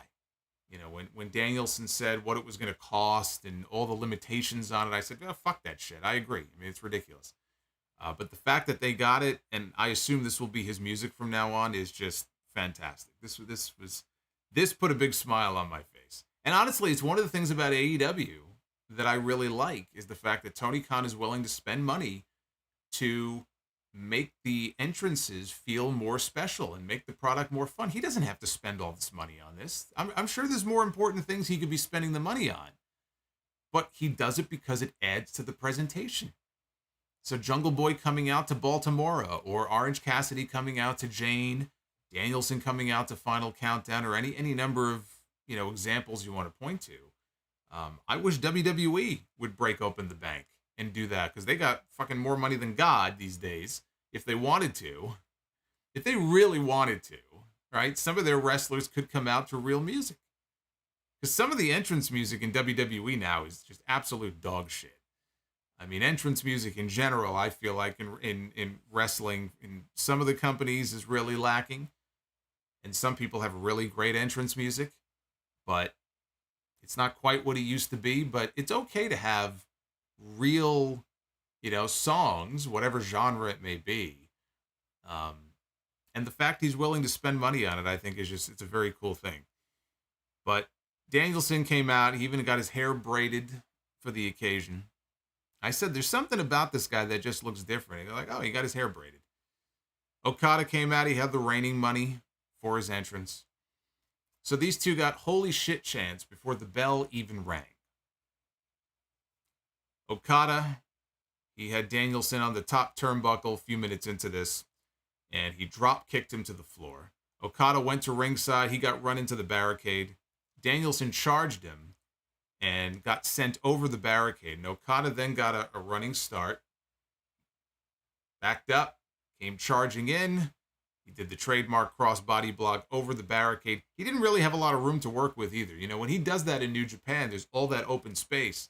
He had very little open space here. I thought he was going to wipe out this little kid that was sitting in the third row. But he cleared the barricade and wiped out Danielson. Later on, Okada drilled Danielson with a great drop kick. We actually had a bunch of great drop kicks from Okada. I still think Okada has, probably the best drop kick in the business. If not the best, then definitely one of the best. Danielson came back with a pair of running drop kicks in the corner, and he went for a third one. Okada, though, cut him off with a drop kick of his own. Danielson escaped a Rainmaker attempt. Okada went up top. He went for an elbow drop, but Danielson caught him in an armbar. Excalibur pointed out that Danielson was targeting Okada's Rainmaker arm. Okada reached the ropes to break the hold. Danielson knocked Okada off the apron with a kick, and he went for a suicide dive. Okada stuffed it. He went for a Rainmaker. Danielson avoided it and drop-kicked Okada on the floor. Okada, though, came back with a tombstone piledriver on the bottom of the entrance ramp. He then brought Danielson back inside. He hit him with a top rope elbow, and he struck the Rainmaker pose. And thankfully, the production team got the message, and they did the big pan out for the Rainmaker pose. Okada went for Danielson, but he was dead weight. The announcers talked about it. I think it was his right arm, too. Danielson, his arm, it looked like it wasn't working properly. It looked like it was dead weight. And all of a sudden, Danielson's making these noises, and he starts to convulse, like he's having a seizure or something. And the referee, he pushes Okada away, and he summons Doc Samson into the ring. And the doctor comes in, and there were a few seconds here where I got scared, because we know his injury history. He's admitted before that he actually has had convulsions in matches before. It's one of the reasons why WWE forced him into an early retirement. They would not allow him back in the ring for 3 years. And when they didn't immediately call the match off, I realized, okay, he's just suckering him in. But I hated this. And you could say, oh, come on, it's just part of the match. Maybe it depends on the person who's doing the spot. But in this case, I was not a fan of that. But Okada went to go pull Danielson to his feet. He went for a Rainmaker. Danielson ducked it, hit him with a Busaiku knee. So, again, he faked it. Okada went for a German suplex a few minutes later. Danielson, though, flipped onto his feet, hit him with another Busaiku knee, which got him a near fall. That's 2 straight running knee strikes. As Excalibur pointed out, still no Rainmakers, but that's 2 Busaiku knees from Danielson at this point. Bryan grabbed Okada's right arm, and he stomped him while he was selling his own arm. So Danielson then set up for the label lock, but Okada rolled him into a pin to avoid it, got a 2 count. Danielson dropped Okada with a rolling elbow and then drilled him with a big kick. Bryan went to the corner and he started to get the crowd to do the yes chant. He's putting his finger up in the air, and again, one of his arms was basically dead. And at that point in the match, I'm starting to wonder, is he just selling the arm? Is there an actual arm injury here? Just the way he was, I don't know, just the way he was sort of selling it. Maybe he was just that great at selling the arm here in this match. It may have just been a great sell job, but this is where I started to wonder, is there something wrong with his arm? So he's got the crowd doing the yes chants. And he goes to come in with a running knee again. Okada, though, catches him with a drop kick to the face. And Okada followed up with a landslide slam. And finally, he hits the Rainmaker. First Rainmaker that connected here in this match. Third time is a charm, but Bryan Danielson, he kicks out at 2. So he kicked out of the Rainmaker. Okada went for a clothesline. Danielson ducked it. Okada avoided the Busaiku knee. Danielson took him down. He applied the label lock, and he used his leg to hook one of Okada's arms behind him, right? Very painful, it looked like. And Okada's reaching out with his leg. He's trying to get his leg on the bottom rope, and he just can't get there. He can't get his leg on there for the rope break. Danielson is clubbing Okada's head. He's maintaining the hold. He's not letting go. And again, he's applying pressure with his leg. He's bending his arms backwards. And Okada taps out. The Rainmaker taps out. Danielson wins the match by submission. The fans were shocked by this finish. I was surprised. I wouldn't say I was shocked. I was surprised, though. I was surprised of the finish. This was a very good match. A very good match. It started slow, but again, that's part of the formula for these Okada matches, where the match does tend to start slow, especially these 30 and 40 minute long Okada matches. And I don't think this I didn't time it. This didn't feel like 40 minutes to me. I think Omega and Ospreay got close to 40 minutes. This one, I'm pretty sure, did not go quite that long. But it was like an Okada match in that it built, slowly. It built and it built. It still felt to me like they were holding back. This is still not the best that these two can deliver. It felt to me like they were, despite all the stuff they did, it still felt to me like they were holding back, even as good as this was. And that may be by design. When I did my predictions in the podcast yesterday, I predicted a Danielson win. I figured Ospreay was winning, right? The New Japan guy. And so Danielson, the AEW guy, was going to win the other match. But also that this was just round 1, right? You can't just do one. So this was the first match between the two of them. And I'm positive that these two were going to run this match back, possibly at the Tokyo Dome next year, because I could definitely see this being a Wrestle Kingdom match. And it'll be on Okada's turf, right, over in Japan. And Okada will get his win back. And so maybe they were saving some for the eventual rematch or rematches that they might have together. That's kind of what it felt like to me. I thought the announcers, though, also, and I got to give credit to the announcers for this. The announcers did a good job of pointing out and explaining that if Okada did not tap out in that hold, because he had no way out of it, and if Okada did not tap out, he was risking injury going into the G1, because he's part of the G1 next month. And so it was a calculated risk on his part to avoid injury. So just tap out and live to fight another day. So I like that the announcers, because that makes sense, because he is part of the G1. So I like that the announcers explained that. But when this was over, again, it was a great professional wrestling match between these two. But I still feel it was a taste of what these two can deliver on a big stage, possibly overseas on a big stage in the future. And I look forward to it. As great as this was, I look forward to the rematch. Ospreay and Omega, again, it feels like we're in for a round 3. I welcome it. I look forward to it.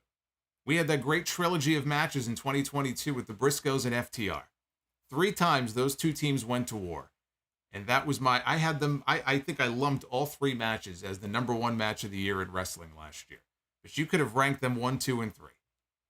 That may be the spot that's occupied on the 2023 list by Kenny Omega and Will Ospreay, because those two went out there tonight and they blew everybody else away. And when this show was over, I was satisfied with what I got. I thought it was a good undercard. Not the best, but it was good. But the matches that mattered, the matches that I was looking forward to, the matches that had to deliver, they delivered in a big way. So this was an absolute thumbs up show. Let's take a look at the Twitter poll here. And we already have over 1,700 votes in. And 86% of you have given this show so far a thumbs up. We got 9% thumbs in the middle, and we have 5% thumbs down. I don't know how you would call that a thumbs down show, but I guess to each their own. So again, you can vote at Solomonster. And we do have an update on Bryan Danielson. I did see something about this before. I was waiting until the end of the review for the match. But I do have an injury update on Bryan Danielson here. I want to just read this to you.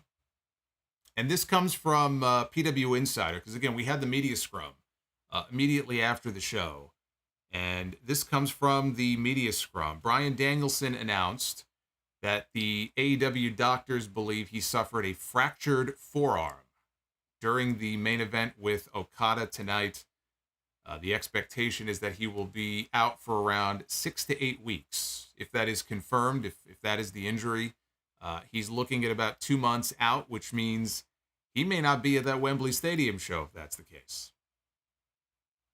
So Danielson also said that he suffered a torn labrum and had compressed discs after the Iron Man match with MJF at Revolution a few months ago. And he said that it was typical wrestler stuff, and he praised the company's training staff in terms of the assistance on his health. This is what happens, you get older, man. Getting older sucks. Father Time is undefeated. So I was wondering, we had not seen Danielson get physical at all other than Double or Nothing.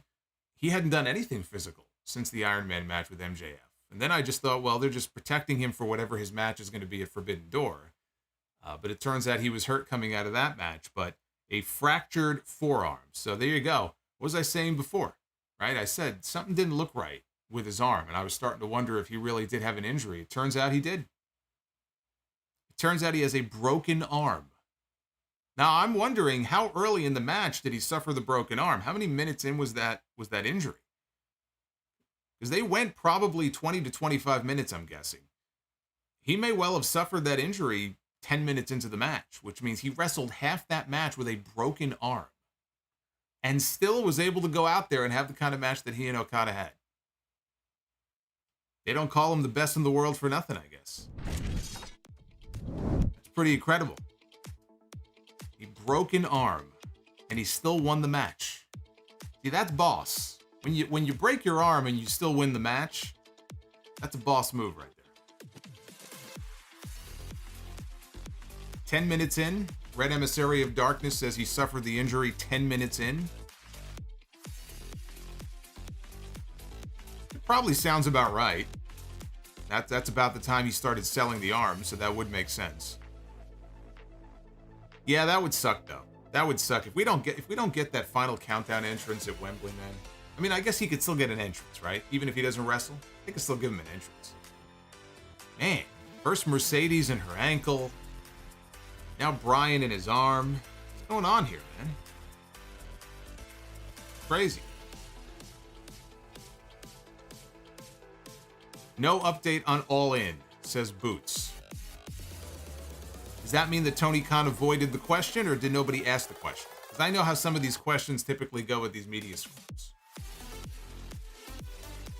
Oh, that was a great show. That was a great show. Where would you rank the show in the history of AEW shows? Hey, Bryan, great performance tonight, man. Great performance. Do you think it was your best performance? There are a handful of people who will actually ask legitimate questions at these scrums. Unfortunately, they're few and far between. Jazz Jackrabbit. Hey, brother, just drove in Toronto. I regret missing Forbidden Door last year. I was not missing Okada and Danielson. We'll report back to you later tonight. Well, I look forward to hearing your review of the show. Our own Steve Mello, who is responsible for all this wonderful art and the thumbnails he and I collaborate on for the channel. He does amazing work. He is a Canuck, and he attended the show tonight with his family. So we were messaging back and forth during the show. And when it was over, he said to me that he thinks it was the best live wrestling experience that he's ever had. M. Mills. Alrighty. Lady Fire Panda with a $21 super chat. Hey, Fire Panda. What's going on? Okay, so the zombie apocalypse has just started. And you can take 2 people with you. You have to choose between Vince McMahon, Vince Russo, and Kevin Dunn. Who do you choose? You're forcing me to make an impossible choice. All I know is this. All I know is that I cannot, under any circumstances, in the zombie apocalypse, be stuck with Vince Russo listening to Bro all the time. So I will go with Kevin Dunn and Vince McMahon. I will take my chances. I'll go with Kevin Dunn and Vince McMahon, and I'll have a very stern conversation with them. Leave Vince Russo out of it. Oz and Glorious, I'm sure I'm in the minority, but I love Zack Sabre Jr.'s TV title. Looks like an early 70s throwback. I'm not really a fan of it. It's just such an odd shape, and it looks so stiff. It looks incredibly stiff. So, yeah, to each their own. I mean, I'm not really a fan. Naughty Delicious, this year's Forbidden Door show tonight is 10 times better than last year. Mac 2, leaving the show now, what a night. Omega Ospreay match of the night. Quality time with my brother. Thanks for everything, Solo. Well, thank you, Mac. Appreciate that. Nick Grasso says maybe now with Jungle Boy turning heel and Sammy possibly on his way out of the JAS, maybe Jack Perry takes his place in the group alongside Anna Jay. Oh no. Oh no. No. Keep Jungle Boy far away from Chris Jericho and the Jericho Appreciation Society. Keep him far away, unless that is where you want him to go to die. Let him sink or swim on his own. I know it would be very appealing to put him in the group and let Jericho do most of the talking. No. Look at what's happened to Daniel Garcia. Look at what happened to Santana and Ortiz. Keep him away from Chris Jericho. Nick says, also with the 1999, hey Nick, thank you for the second super chat. Great show, but the Bryan Okada match was a bit of a letdown, and Ospreay Omega killed it tonight. They should have been in the main event. Also a little disappointed we did not get a Kota Ibushi appearance. Well, I'm sure they're saving it for TV. Juan Ocampo, a bunch of lazy booking finishes tonight, says Juan. Johnny Blade, longtime listener, first time super chat. Hey Johnny, thank you, man, for the 1999. I appreciate that. Says I subscribe to many podcasts, but yours was my first, and it's my favorite. Oh, you know the way to my heart. Thanks for all you do. Keep it up. Great show. Which Forbidden Door pay-per-view is your favorite thus far? It's hard. I don't even remember all the matches from last year. I remember liking the Will Ospreay match last year probably the most. I think he and Orange Cassidy stole the show last year. And I know we had Tanahashi and Moxley.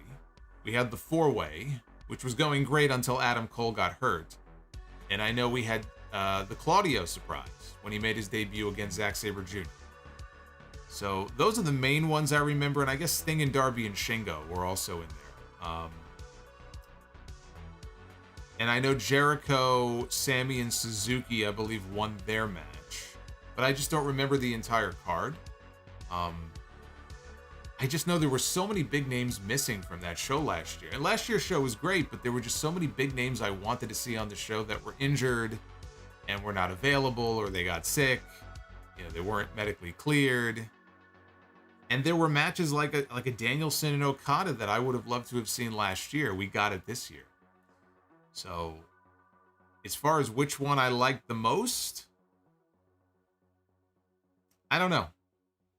I don't know if this one was overall stronger than last year's show. But I would also tell you that there was no match on last year's show better than the best match on this show.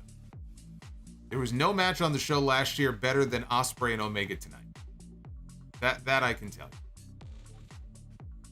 you. Boots, again, earlier with the $100 super chat bomb. No message. Just Boots is just dropping. He's just dropping bombs, man, and dropping some love. And as Boots just said in the chat, you never forget your first. I wish I could forget my first, but we'll get into that some other time. Boots, thank you. Travis McDowell with the $20 super chat says, never sent a super chat, but on a high right now. Starcade 95 changed my perspective on the sport of pro wrestling. Glad to see that concept is alive and well. Was Starcade 95 the one where it was WCW against New Japan Pro Wrestling? Is that the one I'm remembering? Hey, Travis, thank you. We got Kingpin J. Rella with the $5. First 4 English words Takeshita must have learned were lay that shit in. That's exactly what he does, man. Takeshita's great. Takeshita's great. The moldy cheeseburger. Ugh. The moldy cheeseburger. Forbidden Door and Stardom Sunshine. Tonight was a great night of professional wrestling. The Queen's Quest cage match and Omega versus Ospreay 2 delivered big. That's right, Stardom had a big show this weekend as well. That's why we had no Stardom talent on the show. Although I did see the promo where Julia challenged Willow Nightingale, I believe for her New Japan Strong Women's Championship. Bender McSimpson, the $4.99. The 2 main events delivered. Can't wait for Okada Bryan 2. That's right. Bryan's he's gonna get that arm healed up. Got plenty of time between now and January. You got to get him to the Tokyo Dome. Tell you what, it's a good thing. Can you imagine if Danielson had gotten his wish and Tony Khan gave him his blessing to be part of the G1 this year? And then he goes in there tonight and he breaks his fucking arm. And he has to be pulled from the G1. That would have sucked. Liquid Sharingan with the $25 Bree mode says, congrats on retaining your championship. Well, thank you. Thank you. You need to reach out to Tony Khan about some R&R, like 2 to 3 weeks of rest. Let me tell you something, man. That international title, been defending that thing nonstop. Gonna have to get a break at some point. Bender McSimpson, Omega Ospreay was better than the first. I will take a third. Stephen Fees, got to watch with my dad tonight. He took me to my first Raw. April 17 of 2000. Was that from State College? Is that the night Jericho won the title from Triple H? Is that the same show? Anyway, he says he's not a big fan, but we enjoyed a moment watching tonight. AEW plus New Japan equals perfect. Thank you, Steven. Always good to spend quality time watching wrestling. That's how I got into wrestling myself. My father and my grandfather watched, and so I started watching. Spaghetti. Don should have given the screwdriver to his security. Did the security stay out there? I thought the security left when he left. I don't remember now. Bender says, Tony Storm Willow had a great match. The Outcasts are much better with Tony as the champion. I'm just happy to see Tony Storm getting a proper run as the officially recognized women's champion, not this interim bullshit. Red Emissary of Darkness, my mom thought that ELP was a Logan Paul double. Yeah, maybe if you put Logan Paul in the dryer, and maybe he was a Logan Paul double. Road Warrior Roderick with the $10 super chat, and hopefully you are healing well, my friend. I hope you're doing okay.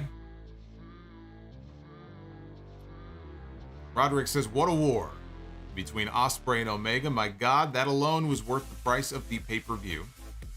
I know you hate excessive kickouts, but in that setting it worked. Will Ospreay is the Billy Goat. Will Ospreay, like I said, for my money, right now, in the ring, bell to bell, best in the world. Cameron Johnson. Why not pair Jungle Boy back up with Christian? Christian can be proud that Jungle Boy grew some balls.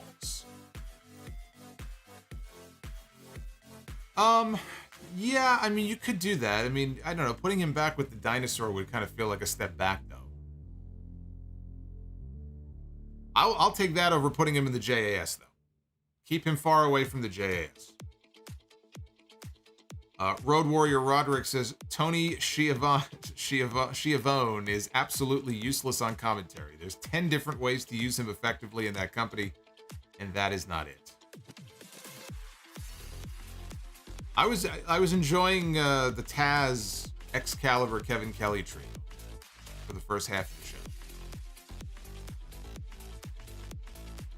Anderson Blitz, Wednesday, graduating from college. Thursday, Final Fantasy 16 releases. And AEW Fight Forever. Today, he says, this pay-per-view.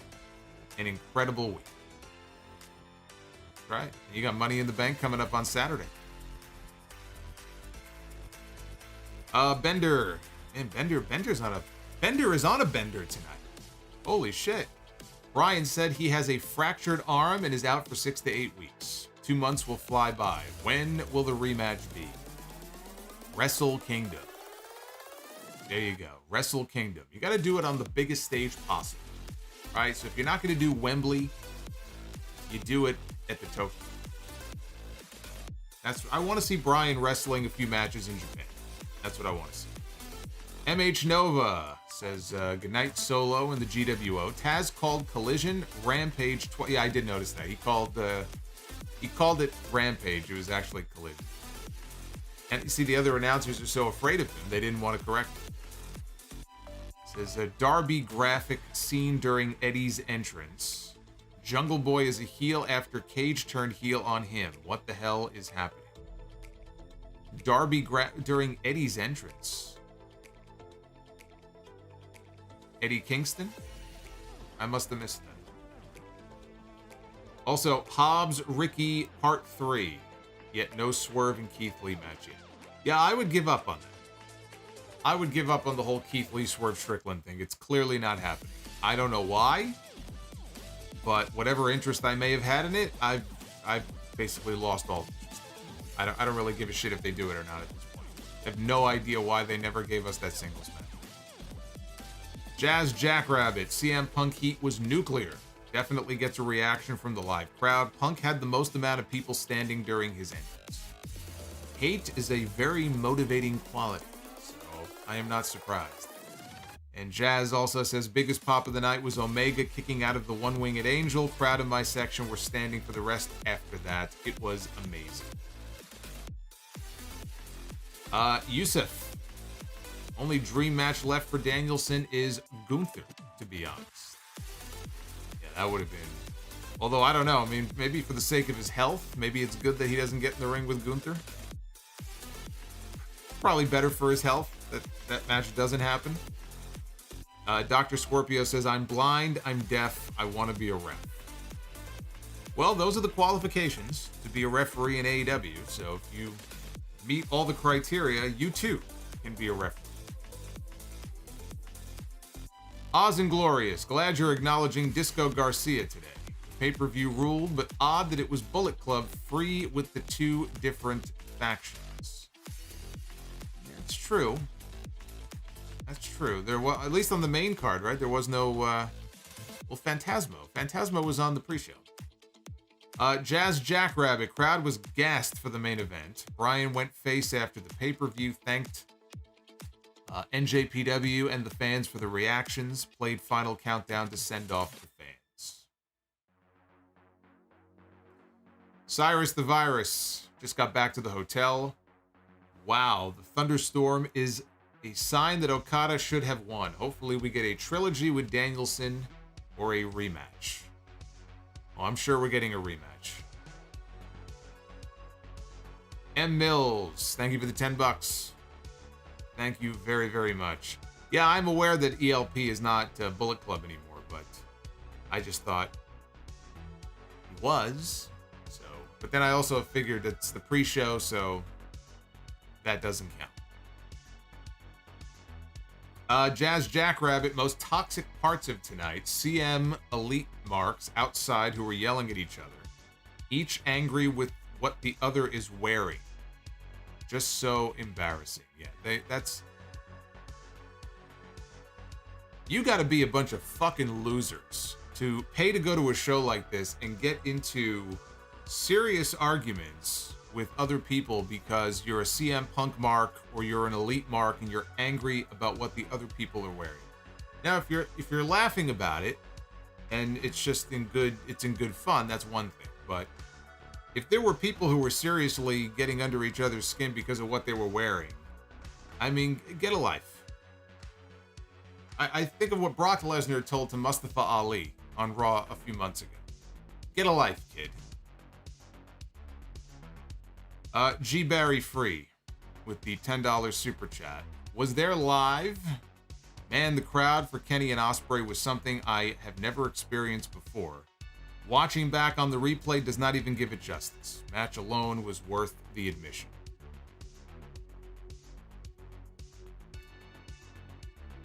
G. Barry also says, you're the man, Solomonster. Much love and thanks for all the content and work over the years. Thank you, sir. I appreciate that very much. And Trill Mexican 305. I did not watch the show, but I have been dealing with 2 deaths recently, which has not helped my mental health, so I got a week and a half to catch up on your shows. Glad your reviews are here to help my health. Well, again, I'm very sorry to hear that, and I know things are going to get better for you, so again, you got plenty of content, brother. If you're looking for content to take your mind off things, you've come to the right place. So hopefully that can be of some help to you, but we are all thinking about you. Everybody in the live chat is thinking about Trill Mexican tonight.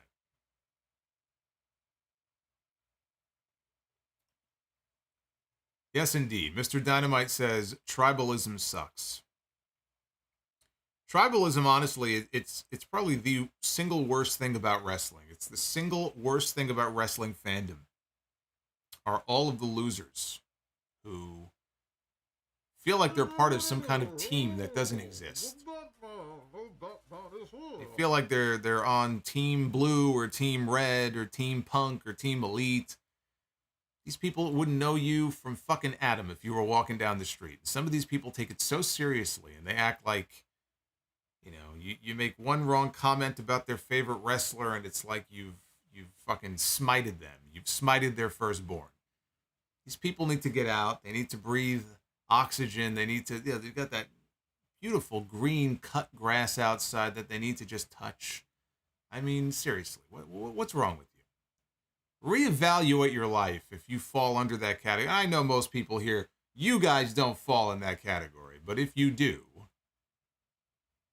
seriously. Lady Fire Panda, thank you for the $21. Brian Danielson, well, yes, Bliss fan, I know you're on Team Bliss. Bliss fan's in a different category.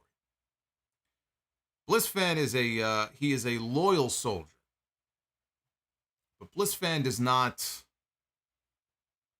get into arguments, I think, over what people are wearing. Like, that's just a different level of fandom, right? That's what we call obsession. Fire Panda says, Bryan Danielson with a broken arm against Perk Angle with a broken freaking neck in the Tokyo Dome would be 5 stars at worst and 10 stars at best. Think of how brutally awesome that match would be. I'm sure the match would be brutally awesome, but I worry about the aftermath. Kurt Angle, some of the best matches he had, frankly, were during some of the worst periods of his life. But I'm glad he's a lot healthier now. Nash DTV, Okada versus Danielson was good, but I felt like I was waiting for it to go to that next gear. And now we might know why. Because one of the men in that match was wrestling half the match with a broken arm. So that might explain why things went the way they did. And I still thought they had a very good match, but it does make me wonder if maybe they had to change some of the spots and some of the plans. I don't know. I don't know if Danielson was asked about that or not during the scrum, but it's possible. If he was hurt early enough in that match, it's certainly possible that maybe some plans they had for some spots had to be changed as a result. It's too bad. It's too bad. Knowing that now, it's too bad that half that match was not wrestled at 100%. Because I've been sitting here for weeks going, man, wrap these guys in bubble wrap. I don't want anything to happen to them. Never imagining that during the match itself, one of them would break their arm.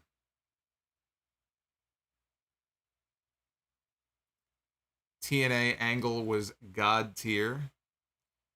He was, man, but again, he was in a bad way. You can look at Kurt Angle back in like 2008, 2009. I mean, I met him in 2008 when he was wrestling. He was the champion at the time.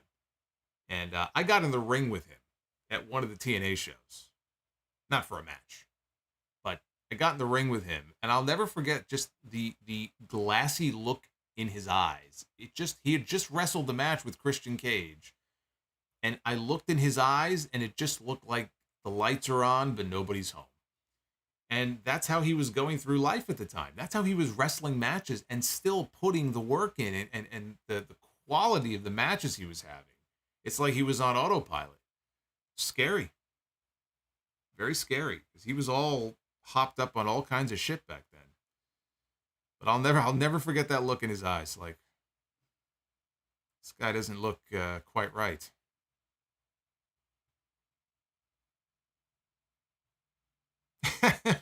Bash. Bash makes a very good point. Bash in the chat says that Cody and Bryan Danielson now have something in common. They both have broken arms. See, that's true. That is true. They both have broken arms right now. That's a very good point. Very good point by Bash. All right. I think I've gotten through your super chats, and I have to thank you for the love tonight. Again, the goal for Be the Booker was 500 likes. We are now over 650, and I thank you for that. So let's open the Forbidden Door and book some matches here on Be the Booker. Ladies and gentlemen, it is now time to Be the Booker. Here we go. It is time for Be the Booker here at 2:20 in the morning. This might be the latest Be the Booker that we have ever booked. I feel like I'm Tony Khan. I'm booking a TNA. I'm booking an AEW show. We're putting the main events on at 2:30 in the morning. Here we go. Let's make this quick here. We got in the opening match, in the men's match, we begin with former WWE champion Yokozuna. This was Yokozuna at his heaviest. I could tell just by this picture, just by looking at this picture. This man was in excess of 600 pounds, maybe 650 at this point. This was Yokozuna from 1996. I could tell just by looking. Yokozuna is going to go one-on-one with Wardlow. How about that? Wardlow against Yokozuna. I'd like to see that match. I think that has the potential to be a good match. I'd prefer slimmer Yoko, though. Yoko was moving around like a lightweight sometimes when he first came in. Once he got to that size, honestly, though, there really wasn't much he could do. But I think a lighter version of Yoko against Wardlow, I give that the bell. On the ladies' side, we begin here with Marlena, Terry Runnels. Terry. You can never look at a picture of Terry back then. You could always tell what the temperature in the room was when you looked at Terry back then in all those photo shoots. Terry going to go one-on-one with Emma. No dice. No dice. Which means we need a tiebreaker. We need the tag team match to break the tie. we begin. Well, it don't get no better than this. The Mega Powers, Hulk Hogan, and the Macho Man Randy Savage. This is one of those photos I look at, and you put the caption on there, your childhood in one photo. This would be one of those photos. This is my childhood in one photo here. I had a great childhood. The Mega Powers and Elizabeth. Ooh, yeah. All right, let's go. Let's get a drum roll going here. We need a drum roll. Yes, we do. We got the big dramatic drum roll. Mega Power is going to be taken on. Oh, boy.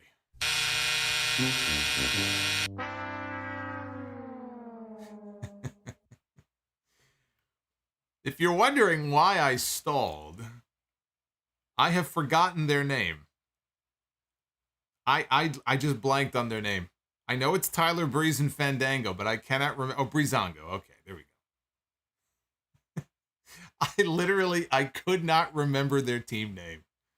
I'm looking at them. I'm going, what the fuck is their name? And I could not remember it. That tells you everything you need to know about what I thought of this tag team. I was a big Tyler Breeze guy, man. When he was in NXT doing the gimmick original, I was a big Tyler Breeze fan. You go back and listen to those old NXT reviews I used to do, man. Big Tyler Breeze fan. Breezango, not so much. Breezango against the Mega Powers, though. You know what Hulk Hogan would say to Rich that? over here dropping Don't work all for this me, money brother. on me. Hey, I just want you to know, I think you rock. I don't mean The Rock, A-Rock, you rock. And I just wanted you to know that. It's Boots. Putting the boot to my ass here. That's the second $100 Super Chat bomb of the night. He opened the night with it, and he's closing the night with it. How about that? We're all just in the middle of a Boots sandwich here. Again, no message. He's just showing some love, man. Everybody show some love for Boots in the chat. Hey, look who just got home. Hey, Boots, thank you. Look who just got home from the show. Steve Mello. I mentioned that you were at the show and that you told me that it was your favorite live experience at a wrestling show. So, Steve is home, safe and sound from the show tonight. I wish I could have been in the crowd, though, for some of those entrances and some of those matches tonight. And now we wait and see coming out of Forbidden Door. The next pay-per-view, I don't even know if it's going to be a pay-per-view, but the next big event is going to be Wembley Stadium. It's going to be all in. Now they may do Blood and Guts. Probably will next month on an episode of Dynamite. Although Bryan Danielson now is not going to be able to be part of that match. So they're going to do 5-on-5. They're going to have to find somebody to take his place. For those joining late who may not have heard the news, Bryan Danielson mentioned at the media scrum that he was told by the trainers he believes he has a broken forearm, a fractured forearm, basically a broken arm that he suffered during the match, and if so, he's likely to miss the next 6 to 8 weeks. So obviously that could wreak havoc on their Blood and Guts plans. Dr. Scorpio says, update Be the Booker for June has been a mixed bag so far. Yeah, I updated it, and it's been, I don't know if we're batting 500. I feel like we're under the 500 mark. It has not been a great month for Be the Booker. Winston Slip says, best kick in all of wrestling. You know, I like the hook kick that Will Ospreay has. But like everybody else, everybody does kicks. Everybody does super kicks now. Right? The Usos and the Young Bucks have ruined it for everybody. It's like, how do I even pick the best kick when everybody does it and we see so many of them? So at least Ospreay's got that hook kick when he kind of hits it out of nowhere. I kind of like that. So, he might get my vote. Ace of Masta dropping $4.99. Hey, Ace of Masta. What's going on, man? 2:30 in the morning. I'm getting a super chat from Ace of Masta.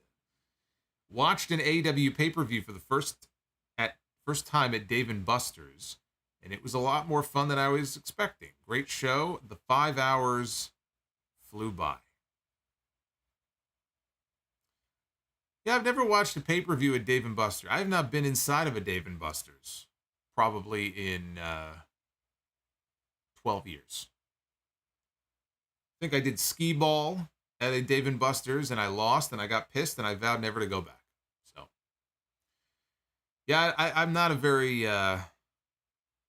good player. When I lose, you ever see AJ Styles on any of the up, down, down videos when he plays video games and he loses? How angry he gets? That's me. So, once I lost that game of skee ball at Dave & Buster's, that was it. I swore it off.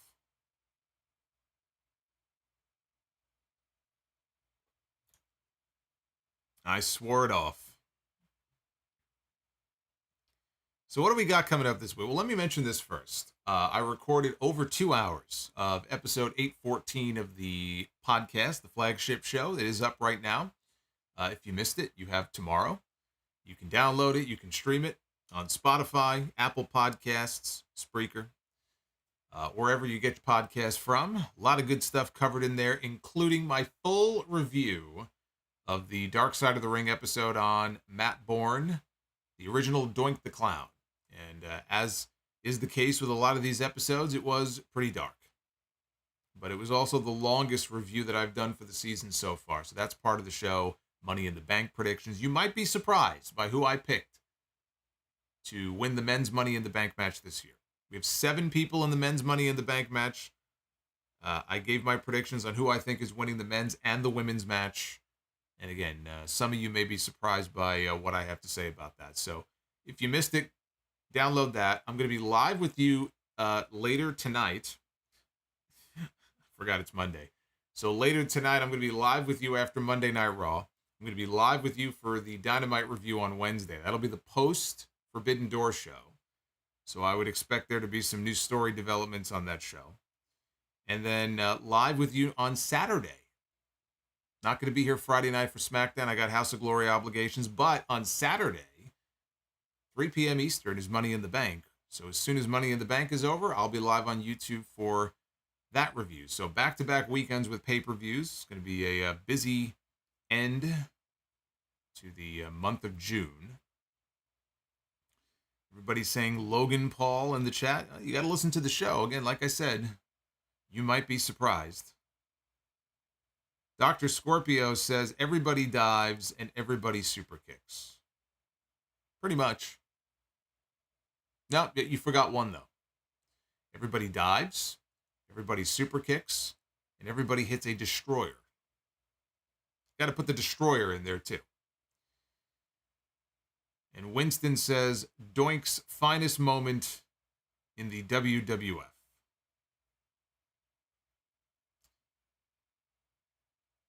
His finest moment, probably when he beat Crush to within an inch of his life with that cast, when he beat him upside the head with it.